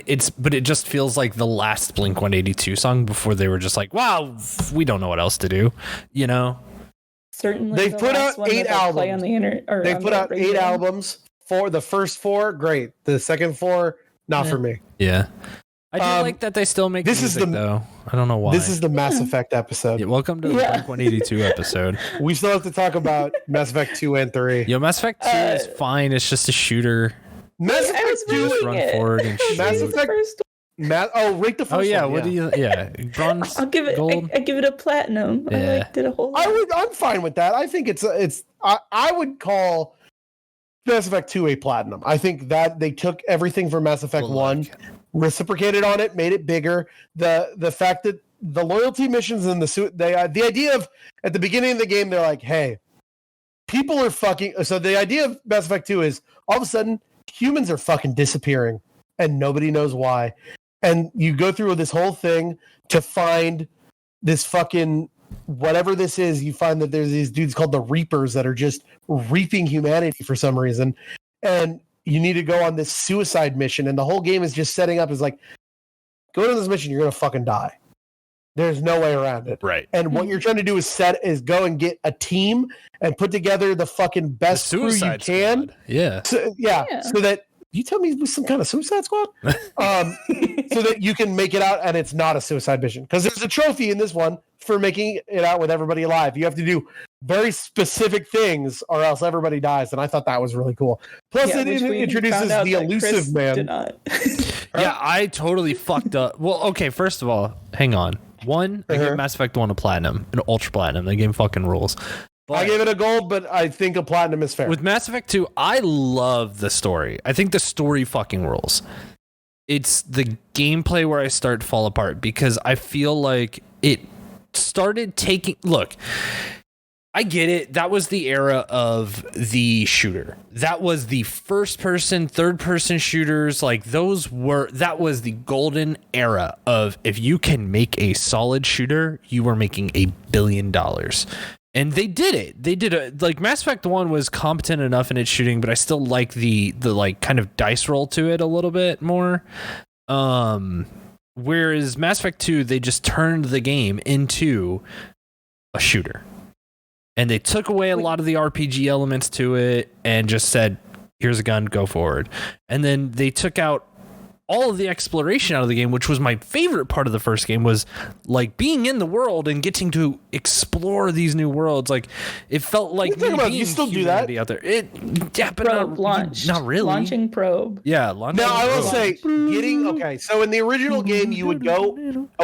In Mass Effect 1, you'd go to a new system, and there'd be like maybe one planet you could go to, and the rest of them would just, you click on a thing, it's like, hey, you came to this planet and you get some upgrade materials or you find some money. In this one, you have to go to each planet and you do this launching probe. I will say I don't like the launching probe minigame, where you have to basically circle around a planet and find out where, like, there's 4 different elements. It's like element 0, iridium, platinum, and palladium, and that's what you use to like buy. But the thing is, you use those for really cool things. You can make fucking upgrades to your ship, which are important for the suicide mission. And as we've talked about in the past, I fucking love when you have a ship or a base with, you can add, like, there's parts where it's like, do you want to upgrade your fucking sick bay so that people take less damage, and you do this and blah, blah, blah. And then it also adds like, do you want to upgrade your shields for the suicide mission? So it's like, I don't like this mini game where you have to go to a planet and go basically make this little cursor go around while you're looking at these meters until they go up, and then you press a button. It did get kind of boring, but I was okay with it for the express purpose of getting that shit so I could upgrade my ship for the suicide mission. Right. I think I would have been more okay with it for the reason that you said, if it hadn't been... I think it was also a product of, I'm playing these games like one right after another, and you went a very fun mini game in the first one to a very, very boring, dumbed down mini 3 months between playing Mass Effect 1 and Mass Effect 2. Oh, I did them right back to back. I did. So what happened is I did Mass Effect 1. Years in between. I did Mass Effect. Yeah. I did Mass Effect 1, and I went, all right, this was fine. I'm going to play some other things, and I'll come back to it. I meant to come back a month later. I accidentally came back 3 months later. And then I played 2 and 3 back to back. And so I kind of see what you're saying, because I think 3 is definitely my least favorite of the 3. I still think it's a good game, but I was definitely like, because it took me a week to do Mass Effect 2. It took me 3 days to do Mass Effect 1. It took me a week to do Mass Effect 2. And then Mass Effect 3 took me another week. So it was 2 weeks straight of nothing but Mass Effect. Mm-hmm. So yeah, I get it. Yeah, it's for me, it was like months. For me, when it's the years in between, I will say at that time I probably did appreciate that they cut some of this stuff down, because like that game is pretty streamlined. Like it doesn't really waste your time too much. But that's the thing is, I don't know, like I'm not necessarily looking to play an RPG to waste time, but the thing is that when you add those little things, and even if it's just going to like a planet here and there that you like, an off planet, not one that you're supposed to explore, I guess, but like one you can explore, that's what makes the discovery part so much more fun to me. And a lot of those places in the first game were just like boring, empty planets, but like I don't know, there's something about that is still like fun to explore and drive around and do stuff. They were like neat little story moments of like, you'll be driving to try and, get to the thing that you need to get to, and you'll come up just like this random pyramid with like a spear hanging over it, and you're like, and it's like, what the fuck is that? This? Yeah, and it's cool, but they completely tossed all of that out to just listen to like the small minority that was just like, hey, we like this shooter part of it, just make this. And then they listened to just what was the market at the time, which was just, what was it, Call of Duty 4, Modern Warfare. Like then you had Battlefield every 2 years, and then it was just like Gears of War and Halo were big at those times. It was, everything had to be a shooter. You had to make a shooter, and then you had to put it up. And then was it did they ever put multiplayer into these games? Because I cannot remember. Because there was multiplayer in Mass Effect 3 originally, right? And you had to do it as part of the. We'll talk about talk about that in Mass Effect 3. But that was the only one with multiplayer. 1 and 2 was totally single player. And that's the thing, is I feel like all the charm that this first game had was. It's not that it's completely thrown out or lost. It's just that everything was shifted for like a different style. And it's like, it was really jarring. It felt like I watched, I don't know, like Star Wars Episode 4 and then went and watched like The Last Jedi next. Right, it's like it would make sense to go into 5, like The Empire Strikes Back, and then Return of the Jedi. Those flow together well. Like a lot of the charm that makes that first one so fun is in the next 2 that are there. But then when you get to like The Last Jedi, it's like that charm that was in that first one is gone. It is shifted to, well, what sells, and this is what sells. It's just big explosions, CGI set pieces, and boringness. And I think that's kind of where Mass Effect 2 kind of starts to lose its path, and I feel like is why it kind of falls apart in the third one, is because they lost what made that game so charming to begin with. I agree that I do think that I think that the charm shifted. I don't think that it was lost. Yeah, though, because that's the thing, is like Mass Effect 2 is still a really well written story. It's an awesome, like everything about it is still, or like story wise, is awesome. It's just that gameplay charm was lost in that transition to me. Yeah, I mean, I'm not the biggest fan of the Mass Effect 2 gameplay shift. Like I said, I really got like the hang of that in 1 and started to really enjoy it. And in 2, it shifting like to pretty much a completely different gameplay style was like really jarring for me. But can I say something? Yeah. In Mass Effect 2, you get to cast a gun more. And it's the best Mass Effect.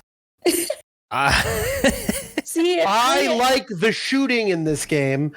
I like the story in this game. This game is all about preparation for the big mission, which is absolutely my shit. This game rules. It's the best Mass Effect game. It's got the fucking best president of all time, Josiah Bartlett, in it. As I've been watching more of The West Wing, by the way. Yeah, as you said, Josiah Bartlett. The Elusive Man rules. It's got a couple of my favorite characters ever, and Morton Solus, who sings fucking Pirates of Penzance or whatever. It's got fucking Jack, I think, is really kind of cool. It's the first game where you get to you can romance Talia. Tali. That's in Tali. Yeah. Tali. Sorry, I was thinking Talia al Ghul. So my bad. Yeah. Tali. This game rules. It's got everything I want. The trophies are way more missable. So, like, trophy-wise, it's way harder. You have to follow a very specific guide because you cannot if you make choices in the beginning of the game wrong, you're not going to get through that suicide mission. Yeah, I know. I know very well. Well, even up until at the end of that game is the cool thing about the end of that game is you find out that the Reapers have been collecting humans to put them in a giant blender to throw them in a giant space baby so that they can make a giant human robot space baby psychic thing I fucking still don't understand why, but you do it because there's these other people that are going to come and wipe everybody out in 3, but whatever, who cares? This is the best Mass Effect. It gets a platinum It gets a platinum for fun. You cast gun a lot. For trophies, because it is so like you must follow a guide, I'm gonna give it a silver. I'm gonna say that the best game for trophies is actually 1. I'm gonna go back and say that's a gold for fun, but a platinum for trophies, because this is the best one for trophies. They're very simple. There's not much missable there. There's a couple, but it's not bad. This one is harder, but the payoff is way better. Yeah, like story. There's so many cool characters. Is so fantastic in it. But there's this lady like Yvonne Brahowski called Miranda, and she's the best character. Miranda fucking sucks. Miranda is the best. And if I could have multiple girlfriends in this game, I would. It would be Miranda and Tali and Jack, and the 3 of them would just hang out, and we would be in love, and it would be a great game. Also, there's DLC where you meet the Shadow Broker and you get a bunch of. It's an okay DLC. It's not as good as the best DLC that came out the original year it came out, which is of course Minerva's Lair from BioShock 2. Mm-hmm. But it's a pretty good DLC, and you get a lot of lore dumps at the end. It's just the only problem is it's just reading a lot of fucking what's it called data pads at the end, which is kind of boring. See, also, I really liked the Shadow Broker DLC because I had romanced Liara in the first game and had plans to continue to. But she's not in there. She's not in this one, and the only way to romance her is in the Shadow Broker DLC. Well, and because she's I believe one of the only lesbian options. No, I was playing as FemShep. The other options are. I mean, Samara and Morinth, but if you romance Morinth, it'll kill you. Yeah. And Samara will just be like, no. Yeah. So. Who is Kelly? Apparently, Kelly can be. She is your little assistant, which is. That's. Yeah, she'll bang anyone. Yeah. But yeah, which I think Liara is probably one of the only like. Well, Liara, once again, that's that whole race where it's the same with Samara and more. I forget the name of that race. They're the blue ladies that'll fuck anybody. Damn, you sound that so like, or you say that so shaming with so much shame to your voice. No, I mean like that's a. What is the name of that? They don't have the name of that race. I forget what the name of them is. Let's. Chris. Liara is. Hold on. Liara is a blue Asari. Yeah, Asari. That's what they. The Asari is a race that are all females, and they're the elves. They're space elves because they live for thousands of years. They're only females, and they can mate with anyone regardless of race or gender. Mm-hmm. And they always have daughters, except for I guess wasn't there like didn't they do a Ganondorf thing where there's like one male one every whatever generation or something? Is that in 3? Oh, I don't know or remember. I don't remember. There's some like Ganondorf shit where it's like the men are very, very rare. Well, they're mono. They don't even consider themselves women because they're only one gender. Yeah, it's just Asari. Yeah, they're just Asari. Yeah. I thought there was. Maybe I'm making it up.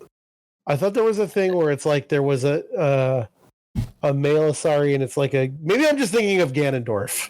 or like the Viara from Final Fantasy, or kind of the. Oh, apparently, wait. Oh, this is Mass Effect Andromeda. That doesn't count. Never mind. No, that doesn't count. All right, that game never came out. Also, in this game, there's a cool. And she gets more in the third one, but you meet this like fucking mob crime boss Asari who works like this. She's like the the Jabba the Hutt of crime. Oh, yeah, she's cool. She's dope.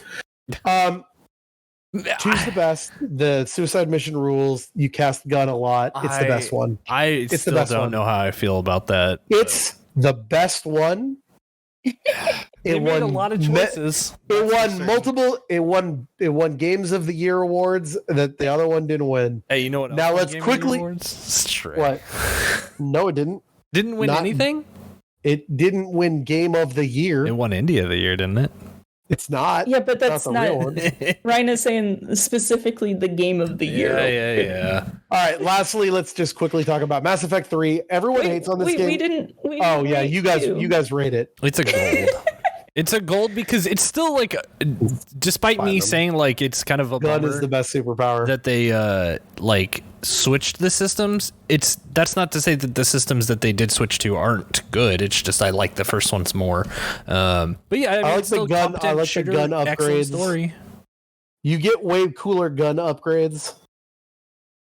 I would. See, I struggle. I think that Mass Effect 2 is actually my least favorite of the three, but only by insane. But only by like the slightest margin. Like they're all very excellent games, but it's like if I had to like rate them, it would be I think 2 and that's what we're doing. We're rating them. Yeah. Give it a what is it getting on a 0 to 5? Gosh. I kind of want to give it a platinum again. I want to give fair. It a platinum. There you go. Thank you. Perfect. Yeah. That's fair. You're allowed. We allow it. I mean, I'm judging you, but that's fine. I didn't like a lot of the changes that they made to the combat system and stuff, but I think at the end of the day, like the story and the characters and everything are just so charming that like I'll deal with a subpar like to me gameplay to experience that best story. Game of the series. You guys are both insane. Why would I want to sit there and stop time to cast my little bubble when I could just shoot a motherfucker in the head? And unique and different than other games. You know what's unique? Gun that shoot better bullets. I got bullets in this game that do cool, lights people on fire. It's a great game. I mean, I just go invisible and snipe people from the back and let all my other guys do the gun in the front. Fun to just shoot people in the head. All right, Mass Effect 3. The story of this is that at the end of Mass Effect 2, you find out that there are these fucking, what the fuck are they called? The Reapers? Yeah, the Reapers. Yeah, the Reapers are like basically these giant robots that look like squids, like Leviathans, that the previous race that left the mass relays were all wiped out by them, and you find out what it is every 50,000 years they come and they wipe all sentient biological life out of the universe. all high intelligent life. It's very specific. That's why the humans have avoided this so far, is because we're low intelligent. Yeah, because we're the dumbass bitches. You know what's cool is that, was it at the end of 2 or 1? There was a mission where there's this council and they're going to put the humans on it, and they're like, well, Shepard, do you want the guy voiced by Keith David or the slimy politician that's always been an asshole this whole time? And that's the end of 1. That's the end of 1. And in 2 and 3, whoever you pick is on the council. I want to know who picked the slimy politician. Oh, no, it couldn't be me. Everybody picked Keith David, right? Oh, absolutely. No, Chris. I didn't. What? I didn't pick one. You have to pick one. You had to. I didn't play 3. No. At the end of 1. Oh, at the end of 1. Oh, I don't even remember, dude. That was fucking 10 years ago, dude. If you pick the slimy politician, write in and out yourself and tell us why. Yeah. Also, did you sacrifice the council or did you save them? I sacrificed the shit out of them. Fuck the council. No, I saved the council and I put because it was wasn't it like you could have a ship go in front of them to save them or something? Yeah, it was basically like you sacrificed a bunch of other people to save the council, or you save the council, or sorry, you sacrifice the council but save a bunch of other people. And also I think it was like you could get to the Citadel faster or something like that. I'm pretty sure I saved the council, and then that's why I saved the council, and then that made them trust humans more. And there's a lot of stuff that goes through all three games. Like there's a quest about the guy that thinks that do you remember there was a quest line about some dude that's like, yeah, oh hey, I'm a big important soldier just like you, and I'm gonna become a big important soldier, and you're like, fucking go home to your kids. Yeah. I sought that guy, even though I didn't need to do it. I sought out every mission in all three games with that guy, just gonna be like, go fucking home, you dummy. That was great. Mass Effect 3 starts with the Reapers coming to blow up Earth. And so they're starting, it's like, you got to get out of here and find out what's going on while we hold Earth. And you think it's like oh my gosh, they're going to kill all of humanity in 3 days. And you get a message back. Yeah, you got to go and find out. We can only hold this up for 10 years. Yeah, it's a real slow invasion. So the thing about this game is that you have this, you're trying to get everybody on your side to go out to war with these Reapers, and so you have this galactic readiness that you're trying to basically build up resources to do things. And it's another fun thing. It's like, these people will give you these resources, and you help these aliens, and they'll give you those resources. And it was fun. The problem is the original one on like PS3 and Xbox 360. Part of that was you had to play the online mode, or you couldn't get to 100% galactic readiness. Yeah. Oh, geez. Here they thankfully took that out. Thank goodness. I thought this game was okay. Once again, I cast gun a lot. The story was kind of whatever. The ending is a kind of a fart. There was that whole thing back. There was that whole thing about how your choices didn't matter, and I kind of understand. It's just like, do you take the red pill or the blue pill? And then eventually, it's like, well, we got to add a green pill, and it's just like, I thought it was kind of dumb at the end. I'll just skip right to it. The idea is you can either kill. So the reason they come and they kill all intelligent life every 50,000 years is so that nobody accidentally creates AI that wipes everyone out. So it's like they're robots that are killing humans and aliens, so that aliens don't create the robot that kills them forever. It's like, we're just going to kill most of you, so you don't get smart enough to build the thing that'll kill all of you, so that life will eventually continue, which is a really stupid idea. They're like a selfish Thanos. Yeah. Except like, what if Thanos were selfish? No, it's like what if they were like, okay, like, what if somebody told Thanos? Like, the whole Thanos thing is that I'm going to kill 50% so the other 50% can live and prosper. Yeah, I'm going to kill Thanos. I'm going to kill 99% so the 1% who's all dumb, they're all dumb lizards and and fucking pond scum will eventually 50,000 years from now grow up so that I can kill them too. But it's all for self-preservation is the thing. But it's self-preservation of a thing that doesn't exist yet. And so the end of the game is you're building this big giant satellite system because you found a weapon. And you find out, there's a space kid that goes, you made the weapon that everyone has been trying to make through every cycle, and you finally made it. And the idea is you can kill every robot in the galaxy so that there'll never be intelligent robot life. But that means like your computer that the computer on your ship that Seth Green has sex with will die, and this fucking race of the Borg will die. Or you can dominate them and basically take away their free will and make them not intelligent anymore. So it's like, both these choices suck. So then they added a third one. It was like, well, you can turn every single living thing in the galaxy into a half robot, half living thing, even grass. And it's like, this is fucking stupid. No, it was so good. It was dumb. That's the only logical. It was the only logical conclusion. Yeah, but the thing is, it wasn't in the game originally, which is why they added it. Right? No, it was in the game originally. No, it wasn't. The only thing that they added was like extra cutscene parts. I thought that there was never the green option. It was only red and blue, and that's why everyone got pissed off. I think so. If it was that immediate patch that they did to it that added it in. The one that was like 3 months after or whatever. Because I've talked to people who played through the original game, and they said, yeah, like the only difference, like there was more context in those like final cutscenes. The real fucking ending that you pick is the one to blow up all robot life in the galaxy, so you can cuck Seth Green. And there's actually a fourth option. Oh yeah, you do nothing. Yeah, you can do nothing. I don't even remember what happens if you do nothing. The cycle continues. Oh yeah, everyone gets wiped out by the Reapers, and then whatever. That's the terrible ending. Yeah, it's awful. Don't choose it. But I like that it exists, though. I like that that's an option, because that's not even something I would consider like in my role-playing journey as FemShep. Like, I would say out of all three of these games, this one is the most forgettable, like story-wise.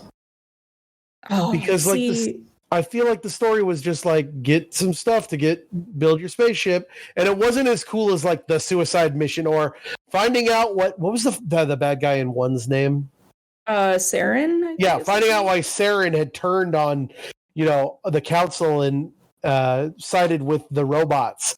Like that was all cool, and the suicide mission and getting ready is cool. And this was literally just like, yeah, you gotta get shit to build a spaceship.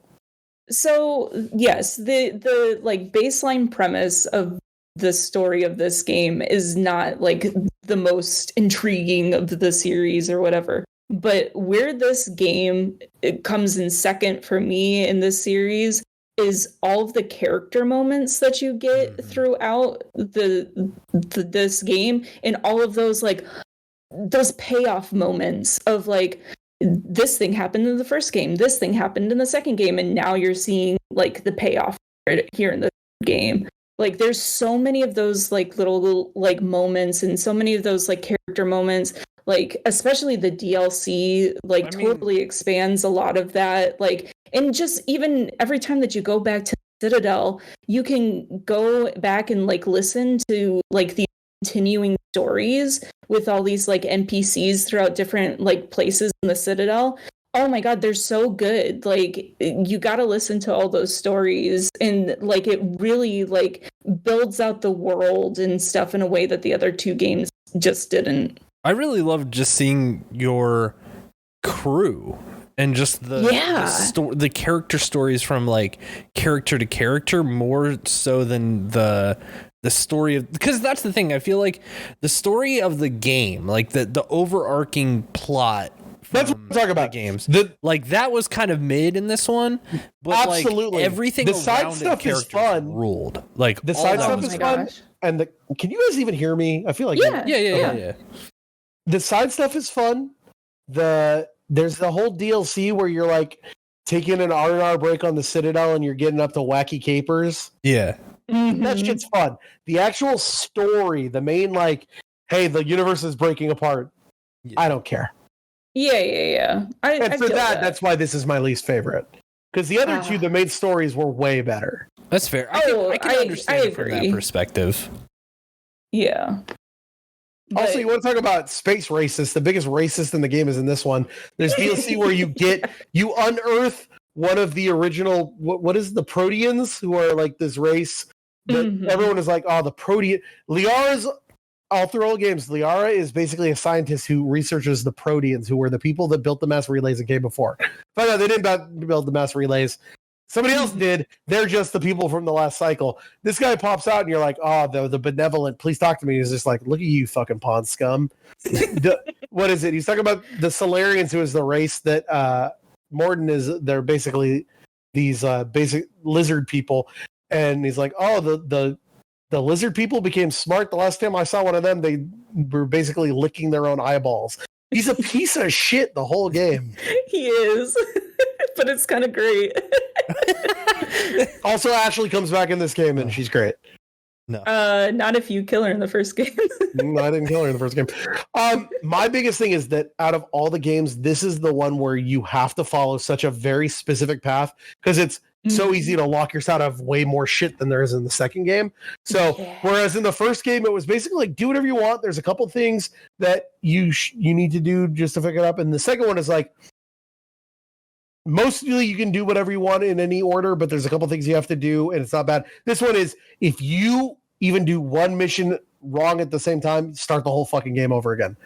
So yeah, I actually had to restart part at the beginning, because I was just kind of jamming through story and was kind of like saving up my side mission stuff to, like efficiently do it, of like, okay, I'll go like to this planet and then pop over to this planet real quick and pop over to this planet, and ended up locking myself out of some pretty big shit. It's way too. Right. Also, this is the only game where you have to play New Game Plus for a trophy. Oh.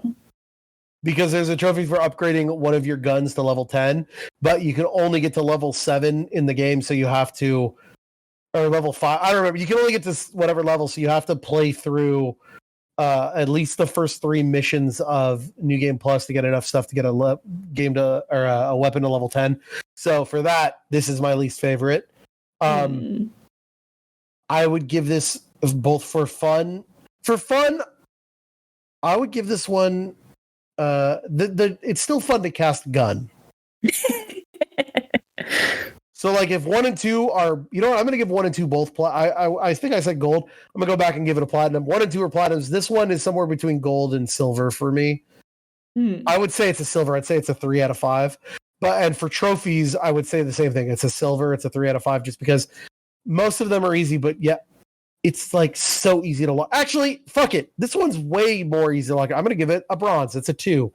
It's too easy to lock yourself out of shit. It's not a bad game. I still had a fun time, but it's my least favorite of the 3 for sure. But gun still works, if you were wondering. You just shoot guys in the head. The upgrade system on this one is way different. Everyone, instead of having like in the first couple of games, it's like you can put points into different weapons, unlock different things, or your health or whatever. This one, everyone's got like a upgrade path depending on their class, and you can't get all of them at every time. I don't know. It's fine. That's my answer. It's fine. I'm gonna give it a platinum. 5 tears out of 5. No. I cried so much in this game.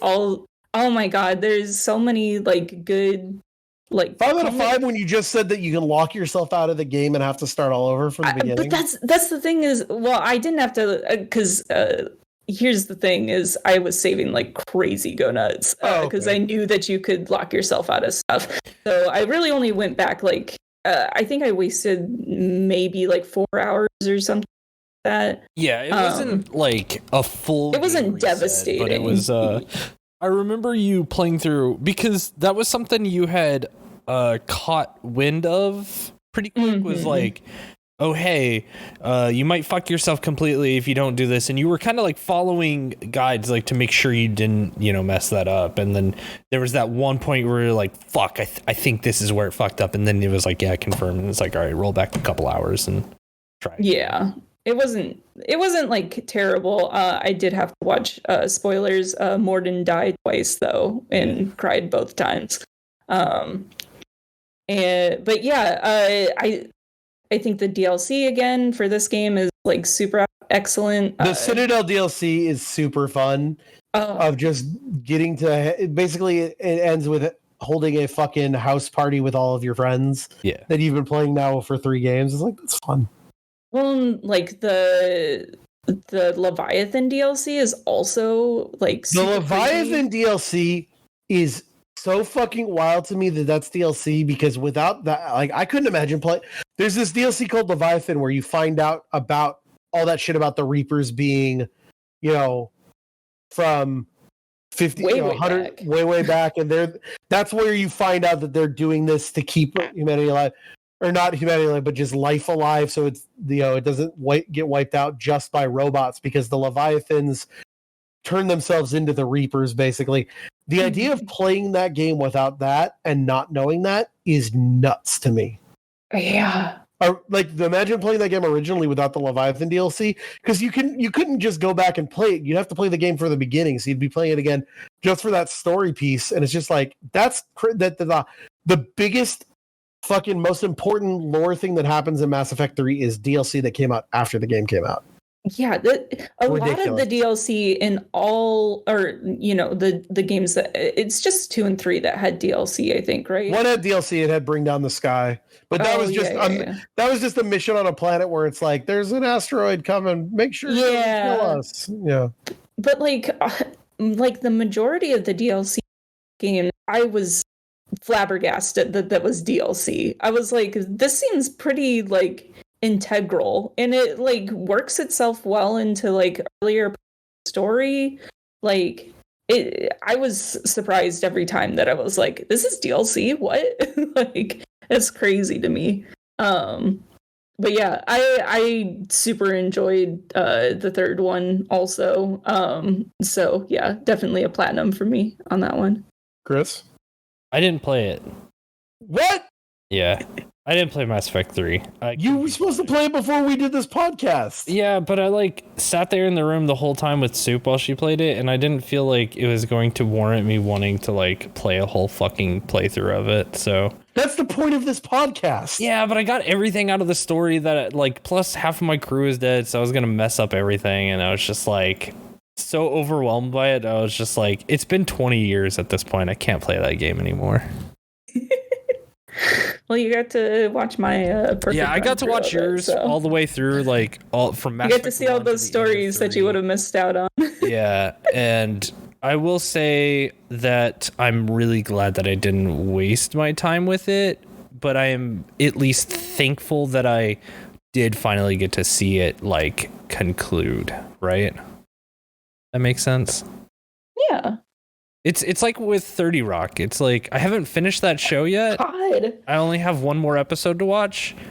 And like one day I'll be able to watch it, but I feel like I can't really talk about a lot about the series cuz like, well, I don't know what happens in the last episode. I don't want to know. And so eventually Ryan, something that you have to learn about Chris is they don't like finishing things. I still like endings, man. Just keep it going. Just keep it rolling. That episode of 30 Rock, every time that I watch something on Hulu, starts to play. Yeah. And I'm like, God damn it. We just need to finish it. It's tough. I don't know. Saying goodbye to like all those characters that I spent, the first 2 games with. And especially with like in the way that I see how it ends. I'm just like, I get that this is the only way it could have gone. But at the same time, it's like, I feel so disappointed that it took 3 games to do that when I feel like they should have just wrapped it all up in the second one. No. Like it should have just been 2 Dynamite games and that should have been it. No. I don't know. I don't want to rate the third one because I don't think it's fair. It gets the achievement because I didn't. It was a pass for me. I didn't play it. Ryan's playing Marvel Snap right now. How did you know? Because you were quiet. This is a good game. It is a good game. I love this game. Well, hey, look. Oh, really quick. Hold on. Let me finish. You say real look, and then I did want to say something about the whole Legendary Edition thing, but I gotta finish this game of Marvel Snap. I gotta play this Electro real quick and take out a 1-drop. Damn it! He double dinosaur'd on me. Damn. How did he get it? He didn't. Oh, he did play Moon Girl. I lost. Shit. He beat you at your own game. I didn't double dinosaur because I needed a Moon Girl on turn 5. See, right now is where if you have Shang-Chi, you put him in your deck. I don't have Shang-Chi though because I can't get cards. I wanted to say really quick. I talked about this in Game of the Year, but for people who didn't listen last year, new listeners, one of my favorite things about this Legendary Edition, and it's free right now if you have PS Plus. However, you can't do this because they patched it out if you're playing it digitally. You can only do this on version 1.3 or less, version 1.03. I mean, so you'd have to do this on the physical version. So if you're just playing these for fun, get the version that's free for PS Plus this month. Who cares? if you're like me and you want trophies and you don't want to play through all 3 games on insanity difficulty, find yourself a version physical and don't update it. And what it is that there are the trophies for beating all 3 games insanity are on the secondary list.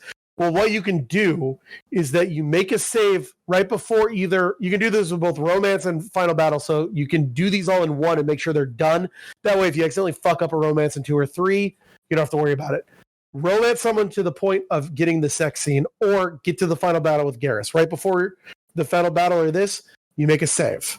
Then you exit the game and delete gamer profile, launcher profile, Trilogy gamer profile, and the Mass Effect Legendary Edition saved data. Then you start it back up. You enter the main menu you made your save in. You check to make sure that you haven't earned the trophies. You exit and return to the main launcher. You relaunch your game and check the trophy section again. Any difficulty should now show up as unlocked. You load the save you made in step 1 and continue the game to unlock the next level of the trophy you're going for. So by doing this, you basically have to play the ending on Insanity 3 times or look at the sex scene 3 times, but it makes it think that it's 3 different games, and so you get them all. There's better, if you want a better detailed way to do this, go to psnprofiles.com, look up the Legendary Edition, and there's a written out guide. It's perfect. I think that if you're a trophy hunter like me, do this.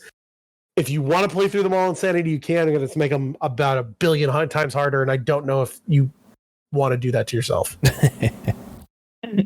That being said, I think that overall, all I'm going to say is that if you like Western RPGs and you like trophies, this is probably one of the best. We've talked in the past all of these like collection sets, like, the Ratchet and Clank set, the Spyro set, the Ellie's. This is probably the best one of these I've ever made. Would you agree? Ooh, yeah. I don't know. I think it's a really good one. It is a really, really good one. This is like way cheaper. I bought it when it first came out for full price. You can probably get this now for $30 or $40. You're getting 3 long ass games, plus it's got this whole cool launcher thing. You're getting time value for sure. Yeah, like you're going to be able to play these games for 100 hours and have a ton of fun. Yeah, but they're not perfect. Remember that. I think that the first 2 pretty much are, and the third one's whatever. Yeah, the first 2 are really good, especially that first one, and then the second one's a really good shooter game, and then the third one kind of, Second one's probably the best, second best thing BioWare's ever made behind KOTOR. This is a long ass episode. It is. It is. We still have an email. I want to hear it. Just on email? Yeah, just an email. We got one email. No, so Tylon's not back. Well, yeah, that's the thing. Tylon. This is where we kind of put out the alert. Now it's like we haven't heard. Now I'm worried that Tylon is falling out of love for us. Yeah, Tylon. Tylon, are you missing? Yeah, if you guys see Tylon, this is an all points bulletin. In the world is Tylon the ninja. Just ended at Tylon. Tylon. Where in the world is Tylon? I like that. Where's he at? Hey, Sarah, if you're listening to this, can you do a quick Photoshop? Can you make a milk carton with Tylon missing on the back? I like it. Where the world is Carmen Sandiego logo and take her face out and put Tylon, but he's got the hat and everything. What's that email? This is like what I'd like to call a second chance email. Is this from the guy that tried to sell us on the NFTs? No. This is from our good friend Kieran, who wrote us last episode. And, oh no. I'm worried about what you're about to say. He says, "Sup, nerds. After that amazing and fulfilling response to my question last episode, I've returned again. Ryan, of the amount of shit games that you've played, or maybe just playing through simulation games when you were younger, have you come across one that's actually accurate to what it's being like? Oh my God, sorry. Have you ever come across one that was accurate to what it's like to be a doctor? There is a game called Orc Massage that I think is pretty close to what you do on a day-to-day basis." You just calling me a fucking massage therapist instead of a doctor? Fuck you. Get the fuck out of here. On the flip side of that, Blaze, what game or game series has captured Japan so well that it was uncanny in its visual atmosphere, mood, etc., to the point where it almost felt like being back there yourself? Either Ghostwire Tokyo. Any genre of game, to be honest. Love the podcast. Love you fuckers, Kieran. P.S. I was the annoying fuck who was complaining about actors being modeled in video games. I don't see Odin or Faye. I see Toby from West Wing and Karen Page. Voices are fine, but model something original. God damn it. Thank you, Karen, for that email. Ryan. Wow. No question for me. I see how. Yeah. What's up, Kieran? What the fuck? We have a guest here, and you have no question for them. How dare you? Oh. I think we could just say fuck off, Kieran, again on this one. Yeah. Ryan's over there snapping, not in the podcast. Like, oh fuck! You got me with Scorpion and made everything minus Ryan, are we playing a fucking video game or are we doing a podcast? This sucks. This is why. See, I can't even play a video game during the podcast because it would capture the sound. I have to sit here and have a conversation with my friend instead of being distracted by a video game. I'm taking all these guys' cards. So you know what? I'm ending this shit. I'm saying it. I'm gonna say the words. I'm gonna say you're not allowed. I'm gonna do it. Hold on. Let me finish this game, and we got a lot of things to talk about. We haven't even talked about this email that I just read. You just sit there playing Snap. I'm gonna say because he insulted me. He called me a fucking massage therapist. Yeah, but I'm here. I'm having the conversation. Well, what do you want to talk about? I will say, Kieran, to answer your question, the Yakuza series did it really well for me.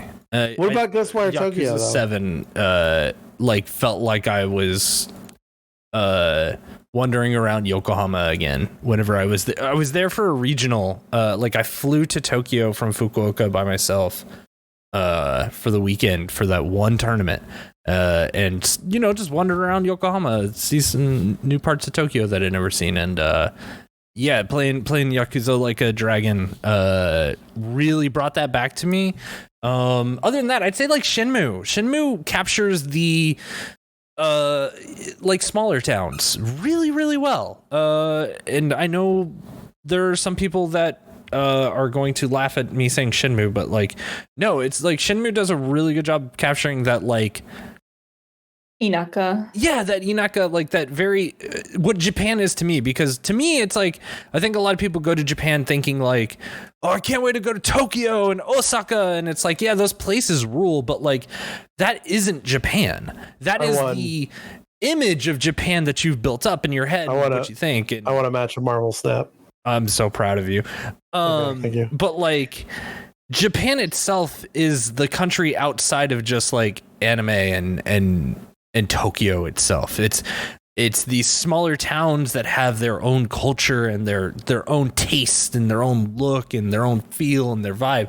And I think that Shenmue and Shenmue 2 do a very good job of giving, although Shenmue 2 I guess takes place in Hong Kong, but you get the idea, right? That kind of more local, felt like somebody who was trying to get the idea of a local scene across, instead of usually when you get a game that's set in a modern day Japan, it's set in Tokyo and it's more or less set in Shibuya. Hey, it's you know what? Cool. Stop. Fuck that looks this. like every other big city in the world. So hold on. Fuck this. Fuck this email. Fuck Kieran. I'm looking at this orc massage game. He said this is what I do all game. This is basically a fucking porno game about touching ladies' butts. Fuck you, Kieran. I'm being serious. This sucks. I'm a fucking doctor. I went to school for 8 years. I know how to diagnose problems. I help people so that they walk better and lead better lives. And you're thinking my life is a fucking stupid porno? Fuck off. This email sucks. End this email. Kieran's banned. Damn. But yeah. So that's it. That's. Hey, but what'd you think of Ghostwire Tokyo about? I didn't play it. You should, because I thought that it did. Having never been to Akihabara, being in a fucking raptured Akihabara that's full of ghosts and yokai and shitting toilet ghosts was great. I don't want to spoil it, but that might be my game of the year. I probably should have played this game. we can't pick that because it's going to be on my top 10 of the year list. I can choose it. No, because remember last year I tried to choose Psychonauts and you said no, we can't because you played it. I think we could I think we should say that we could talk about it, but it can't win it because one of us. No, I think we set precedents next year. The whole idea is I don't know what game we're gonna put on that then, because you played every fucking game that came out. No, as far as best game that we didn't play, I have 1, 2, 3, 4, 5, 6, 7, 8 games we could put on this list, but you've played one of them though, so I'll take that off. I think I'm gonna keep it on here so we can talk about it. Okay, I will say I think the only thing is I will come with a list for that category, but I don't think I'll be able to say any of those because I don't think you played every game that I think I probably should have played. Yeah, but we'll talk about some stuff. Yeah. Okay. Great episode. Thank you, Kieran, for the email. Maybe thank you. But also fuck you for the email. Also fuck you with that little jab.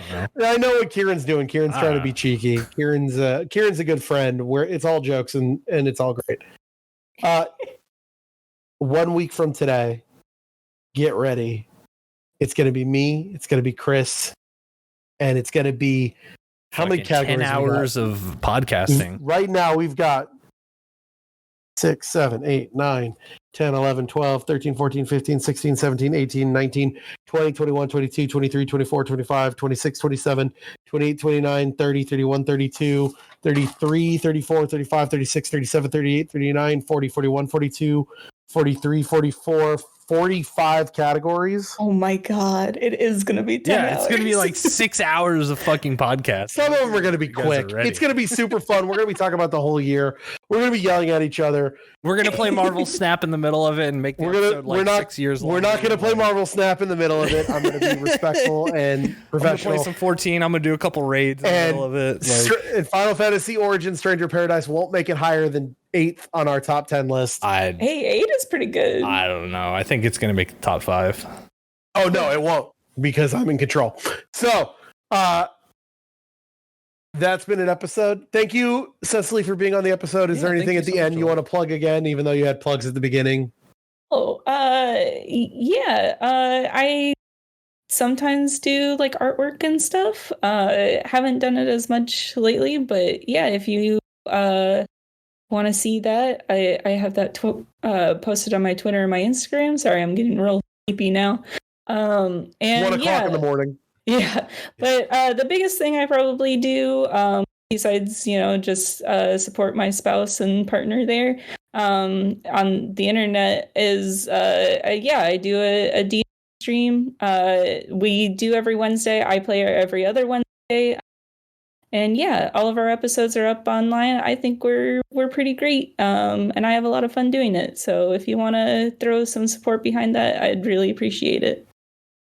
Hell yeah. Well, thank you so much for joining us, love. Thank you for playing Mass Effect 3 for me so I didn't have to. Hey, I had a great time doing it. I love that game. All right, I played a Nightcrawler. I'm so fucking proud of you. Okay, it's turn 2. Hold on, we're going to narrate this whole game. Uh-huh. Oh, I played on a place that has -2 power there. Thankfully, I can move him. Okay, so we're going to put Sentinel over here, and then we're going to move him. I have more trophies.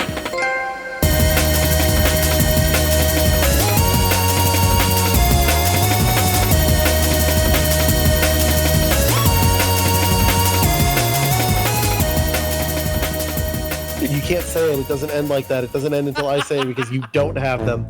Okay, hold on. We're gonna Sentinel and No, that's not how it works. So I got another set in my hand. Now they're gonna reveal the location where I put my Sentinel. The Sentinel is Project Pegasus +5 energy this turn. Okay, great. What we're gonna do is we're gonna put out. Do we put out the Devil Sword now? No, and then save it. Why? Because on turn 5 he's gonna cost 1 more, so I won't be able to play him on turn 5. Oh, you've got the but no, I don't, because I'm gonna play Moon Girl this turn, so I can have 2. Oh, but I won't be able to afford that. No. Yeah, you won't be able to play both of them, so play the Devil Dino now. Yeah, play the Devil Dino now. I'm gonna play the Devil Dino on the Dream Dimension. I'm gonna move Nightcrawler over with the Sentinel. Okay, and that's turn 3. All right, he played Okay. He played a Mr. Fantastic in the middle. It's going to be 0 there, but I should have played the Devil Dino on the place that has negative deep power. He would have been best there. Yeah, probably. Okay. It's the Devil Dino has 11. He's got 8. No, he's got 13. Okay, I'm going to play Moon Girl. I'm going to play Moon Girl with the people on the Devil Dino. Yeah. Boom. Now the Moon Girl is going to give me 8 cards. Boom. He's up to 17. He played a Shang-Chi! No! That's the only reason why I was saying don't a Devil Dino now, is because you can get Shang-Chi. Oh, but I had to. It made the most sense. I can't win this match. Oh. Wait, I might be able to win this match. I'm going to try one thing.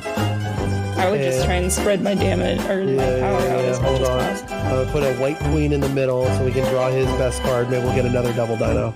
Oh? Hold on. We're waiting. This is the worst part of the game. Okay, wait, what did they play? They played an armor in the middle where I played white queen, so I'm winning there. What did I get? I got a Spectrum. That doesn't help me because I don't have anything with ongoing. So what can we do to make sure I win? But I can get fucked here. Well, I know that the best he has in his hand is a 5 that'll give ongoing, so he can put the 4. I don't think I can win this. Yeah, I would just retreat. 5, 6. No, wait, I can do this. I'm gonna put you there. Okay, I put an Iron Man there to make the White Queen an 8, because even if he puts the Spectrum there, the best it'll get is 6. And then I put an Electro over on Project Pegasus. Okay, he didn't. Let's see what happens. Okay. I hope you're playing a bit for this. Oh, wait, but it's only a 4. And he played Claw? No! Oh, I lost. Well, I don't have as many wins in Marvel Snap as you, Cecily, but I can say that I have more trophies than you.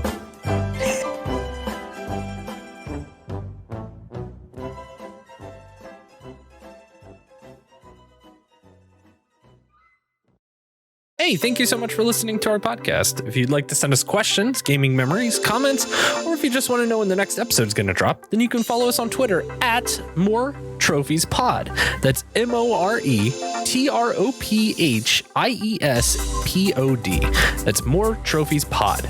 Also, you can email us at ihavemoretrophiesthanyou@gmail.com. It's just the name of the show, all one word, at gmail.com. Also, be sure to follow Ryan at Dr._Ryan on Twitter. You can also keep up to date with his Monday night Twitch streams office hours at twitch.tv/Dr._Ryan. That's Dr._RYAN. Dr._Ryan on both Twitch and Twitter. And follow Chris on Twitter at Burezu in Japan. Now, I know what you're thinking. Don't worry, I'm going to spell it out for you right now. That's BUREZUINJAPAN. That's all one word, Burezu in Japan on Twitter. And when they are streaming, you can check them out at twitch.tv/BlazeTK. That's BLAZE, the letter T, the letter K on Twitch. BlazeTK. Thank you again so much, everyone. We'll see you in the next episode.